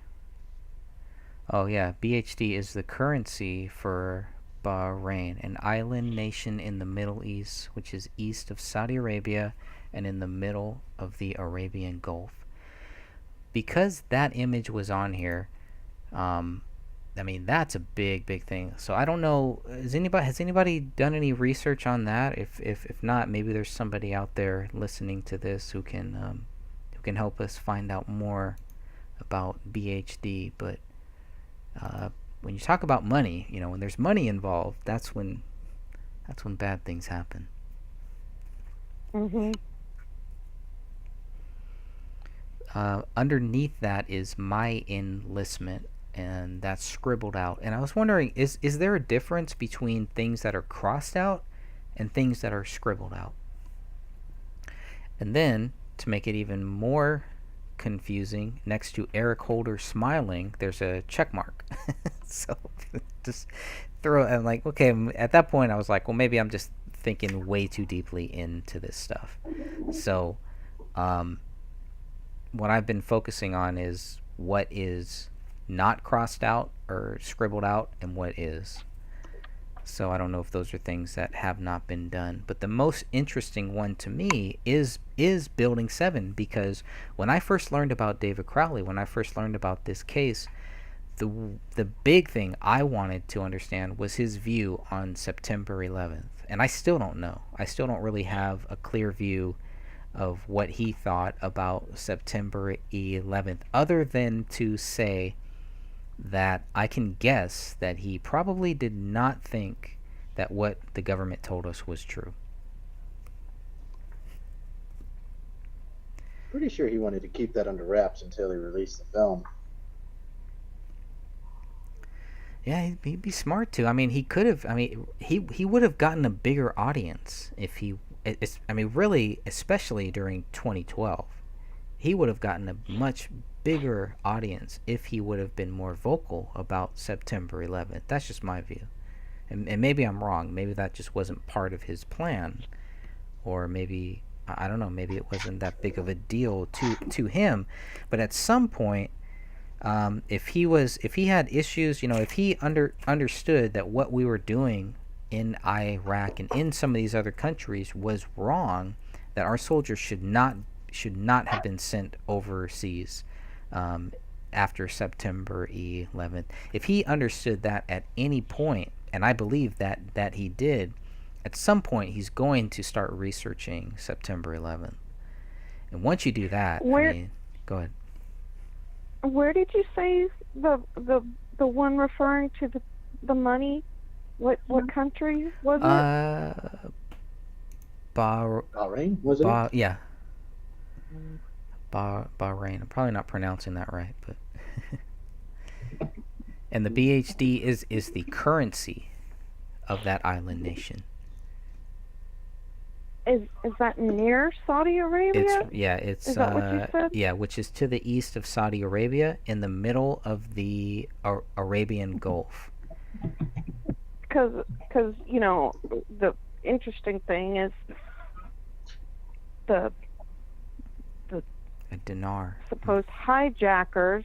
Mm-hmm. Most of them were from Saudi Arabia. Right. So I don't know if there was, if he was wondering about some exchange of currency having to do with something that had to do with 9/11, or I'm just trying to think. Now I'm intrigued. I'm gonna have to research that. But Well, yeah, and when I you just think about the fact that his wife was born in a Saudi Arabian or in a U.S. In a base on mhm. in Saudi Arabia, I wonder if he ever talked with Kamel's dad about this stuff at all at any time. And what's really interesting is if these were topics that he was considering, touching on, it's interesting that, he posted about distancing himself from a lot of the groups that he had been associated with. For some reason he was like, unjoining, or however you want to say it, Mm-hmm. those groups on Facebook. Remember he made that post about that? Yep, he was happily unsubscribing. Yeah, yeah. And so, I mean, it's interesting. I wonder, what made him do that, if he just didn't agree, or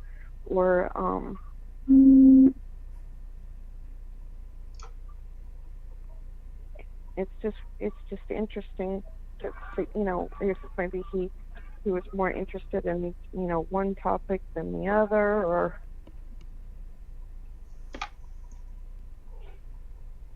it's what it seems to me like he was trying to piece something together.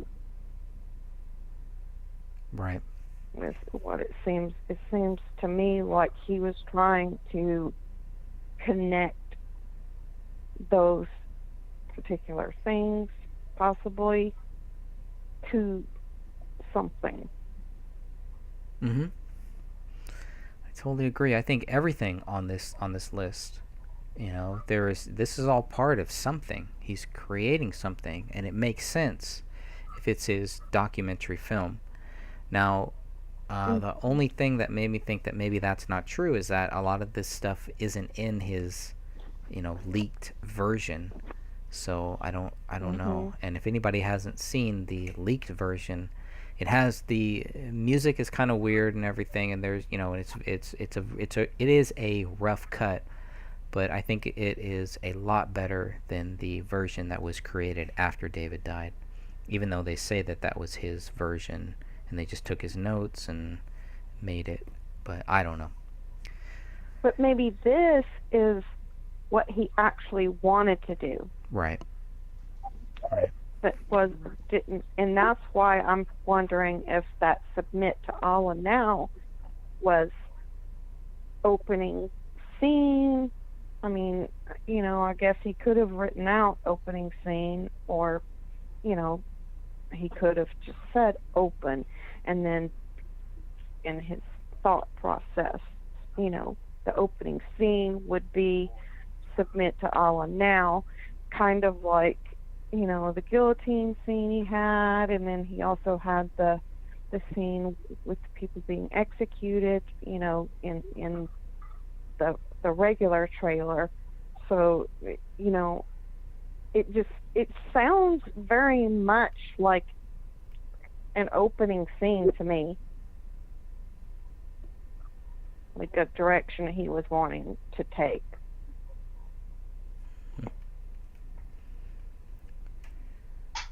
Hard to say, I think. Going down here, page 294. Now we're looking at a lot of other scribbled things. Everything on this page is basically scribbled out. So I don't know if that means that he completed this or what, but this is a B-roll shot list. And the opening shot shows dancing cops, soundbite from Fuck Up Generals. It's 9/11 or ITS 911. And so this is why when I look at the page submit to Allah, this is why I don't think it's part of any any Oh, script or okay. anything like that. Okay. Is because this kind Okay. of on the next page, he's like, it just that whole page, and that's page 293 in this document. It just seems so out of place. It's just so staged, and I don't know. I think it would be really interesting to see who actually wrote that. Sorry, page 292. To see who actually wrote "Open the Rise" most recent version, submit to Allah now. Who actually wrote that, and what type of proof we could actually get? Because if I have no problem saying that David wrote it, but at this point, I can't say that. Nobody can say that. So those tests need to be done, and obviously the Apple Valley Police Department and the investigators are not going to do it. But something like that needs to be done to find out who actually wrote this. Now, the bigger question is, why do the Apple Valley Police think that David Crowley wrote this when when his DNA, his blood is not on there, his wife's is. Obviously, she didn't write it, right? Unless they're going to go with some weird pack theory or something. She didn't write it. Um, and there's another DNA source. If there is another blood DNA source on page 292, is it possible that that other DNA source wrote this? Well, I think that the reason why they may have done that is because of like what it says in that article that I shared Mm-hmm. about, so many, it happens often. That's They gonna get this that's narrative in their head, mm-hmm. and then they just go with it. They don't think in any other direction. I do think that's going to be our next topic too, going over what was written in that, because that it was, that's a whole nother topic, and that needs to be covered too, because obviously there's some similar things here to where you just walk in and just think that it's a murder, suicide, or whatever. Why, it's like it shouldn't be like that. That, yeah, that's going to be a whole nother discussion, definitely. I look forward to that one. Well, and it's really interesting, and I won't digress, but it's really interesting how, because they just go with statistics. You know what I mean? Mm-hmm. So, like, if something happens to a woman, if she's married, they automatically question the spouse first. Because statistically, it usually is. But just because it statistically is doesn't mean it is. Great point. And I think that's where a lot of mistakes are made. Excellent point. All right, just kind of wrapping up here, looking at page 294 still, where we see the B-roll shot list. Part of that B-roll shot list says that the FBI doesn't find hijackers' passports. That's got to be 911, right? It's got to be tied to that. No? Yeah, I would think so. So if he's doing like like FBI finds or doesn't find hijacker passports, I guess that would be a either a support or an opposition to the accepted 9/11 theory. Right. But right, because they've said that they found them, but I mean, how did? Yeah, some of the things are just like, okay, yeah, it's. That's why I see what you're saying. I do like how he writes FBI finds / doesn't find hijacker passports, because they claim that they found them. When you really look at it, it's like, well, it's hard to believe that you would find them, especially if the planes, if the planes went into buildings and everything, probably not going to find a passport, a little piece of paper. So that's interesting. I mean, you have a bigger chance of finding Billy Joe in HR who works the 101st floor's hip bone as opposed to one little bitty passport. Correct. Well, even I think So, I even mean, 5 years later, they were finding bones on building tops after 911. That far late, they were still finding body bones. So it's just like, but yet everything that they needed to prove that these 19 people were guilty was all there. Basically, you know, right there. I mean, within a couple days too. It's very the similar. public is fallible, so they'll believe anything. Yeah. Well, I mean, because we've been, our grandparents and their grandparents, whatever, they were they were told to trust whatever is on channel 2, channel 4, channel 5, channel 7. It, Well, they had a lot of faith in them, and I don't know if that was if they just were not smart enough to recognize that they were being lied to, if maybe media was different back then. I don't know, but I do know that my grandparents, if they see it on TV, most likely they're going to think that it's true. And that's very how they true. were raised.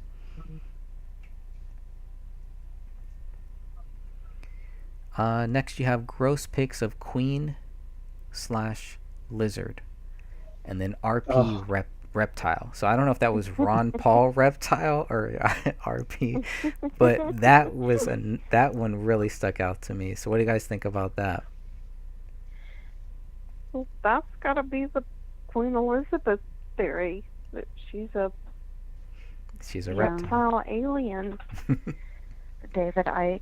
David But what is Icke. RP? Ron Paul? No, there's got to I be don't know. somebody else. He wouldn't have he's been not- speaking for Ron Paul if he thought he was reptilian. Good point. Good point there. All right. Good point. it sounds like he's paying homage to Alex Jones, if anything. Yeah. Yeah. Yeah. This definitely could have been some kind of like comic relief in the movie. Just an idea. Yeah. For sure. Yeah, because this is B-roll footage, so it's all just. I would be curious to see what that footage was. This is like every conspiracy theory out there. Right. Right. And this must have been at least at past 2014, at least in 2014, because one of the bottom things says 2014 compilations. So I think this might have been written, late in David's life. And this might have just been him, like you said, just gathering, like, okay, here are some of the theories that we can put out there, that people have been talking about. And around that time, the reptilian theory had popped up again. And I know David Icke has been around for a long, long time, and me and my Christian, brothers, we talk about that, and how David Icke would talk about Jesus Christ isn't real. And at that point, I stopped listening to David Icke. I didn't need to know anything else further than that. But that was just my personal view on it. But a lot of this stuff here, kind of shows that, I mean, we're talking about very, very late in David's life, at the very least. Jews, Rockefeller, Rothschilds, world domination pics is what I get from the next sentence there. Mm-hmm. So, I mean, again, yeah. another another, conspiracy theory. right? And that's a big one, right there. It is. It really is. Government spying. Not so much a conspiracy theory. Then it goes on to list like TVs and Xboxes and how they're trying to put cameras on everything. That's right. Mm-hmm. That's right. Now, David didn't have a TV in his house. Mm-mm. Yeah. And didn't he cover up his computer? Yeah, he did. Yes, he did. I myself don't even own a television, come to think of it. I have a TV, but I don't have cable. I have no No. interest in cable. No, I don't watch TV. I didn't. own one until my daughter moves back in with me, and they are huge gamers. And so they have like a big one in the living room and then one in their bedroom, but I just don't watch TV. So there's just nothing on there that interests me. I wonder if that list could be like a montage that he was thinking of doing. Well, if it's B-roll footage, it's going to be stuff that he's using kind of in the background, or just kind of break up stuff. But it's something that he definitely had planned on using, I would think.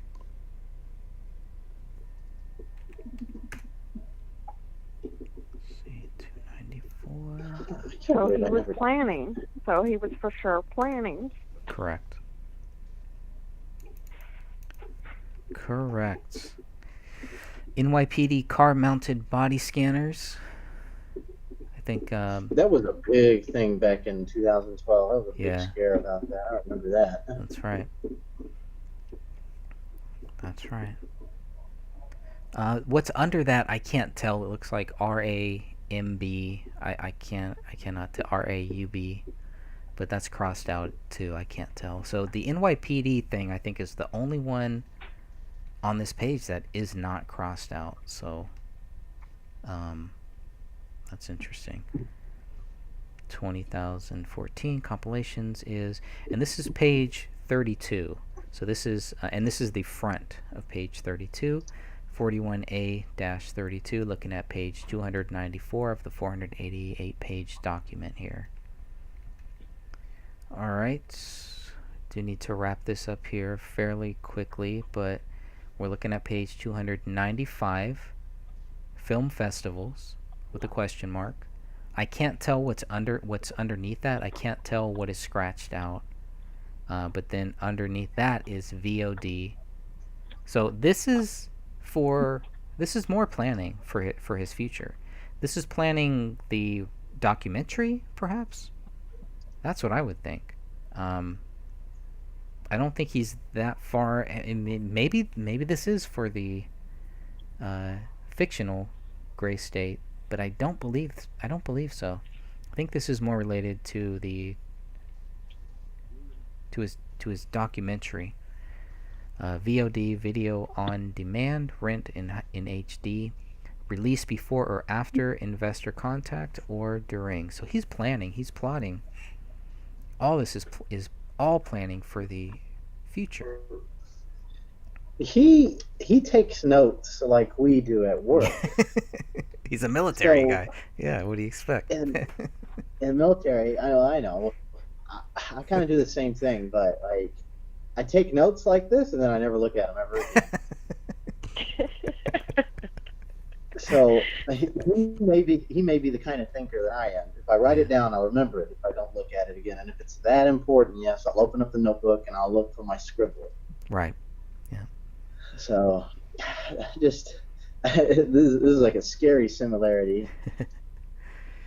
I agree. No, I got the same thing. I got many notepads and notebooks with just random things like this because you want to write it down to keep it fresh. And somehow writing it down helps you know that you did write it, and you can always go back to it later on. And this is page 32. This is the back of page 32 that we're looking at here with the film festivals and all that stuff. And there's a note down here. It says, once there's money, you have to pay everyone. But that might not be so bad. And then there's another note that says that no money is best.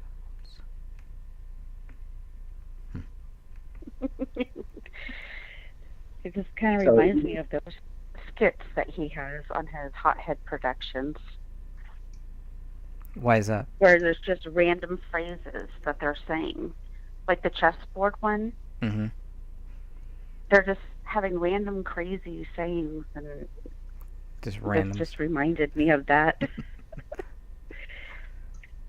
Well, and one thing I was thinking about is he might have written, just brainstormed every single thing that he was thinking, even if it was contradictory to other things that he was thinking. so that he would have alternatives. Because remember his friends saying that he would have more than one plan. He wouldn't just have one plan. That when he's talking about him, he says that because he was trained that way, and so he could have, been tossing different scenarios around because he may have had more than one thought process going. That's right.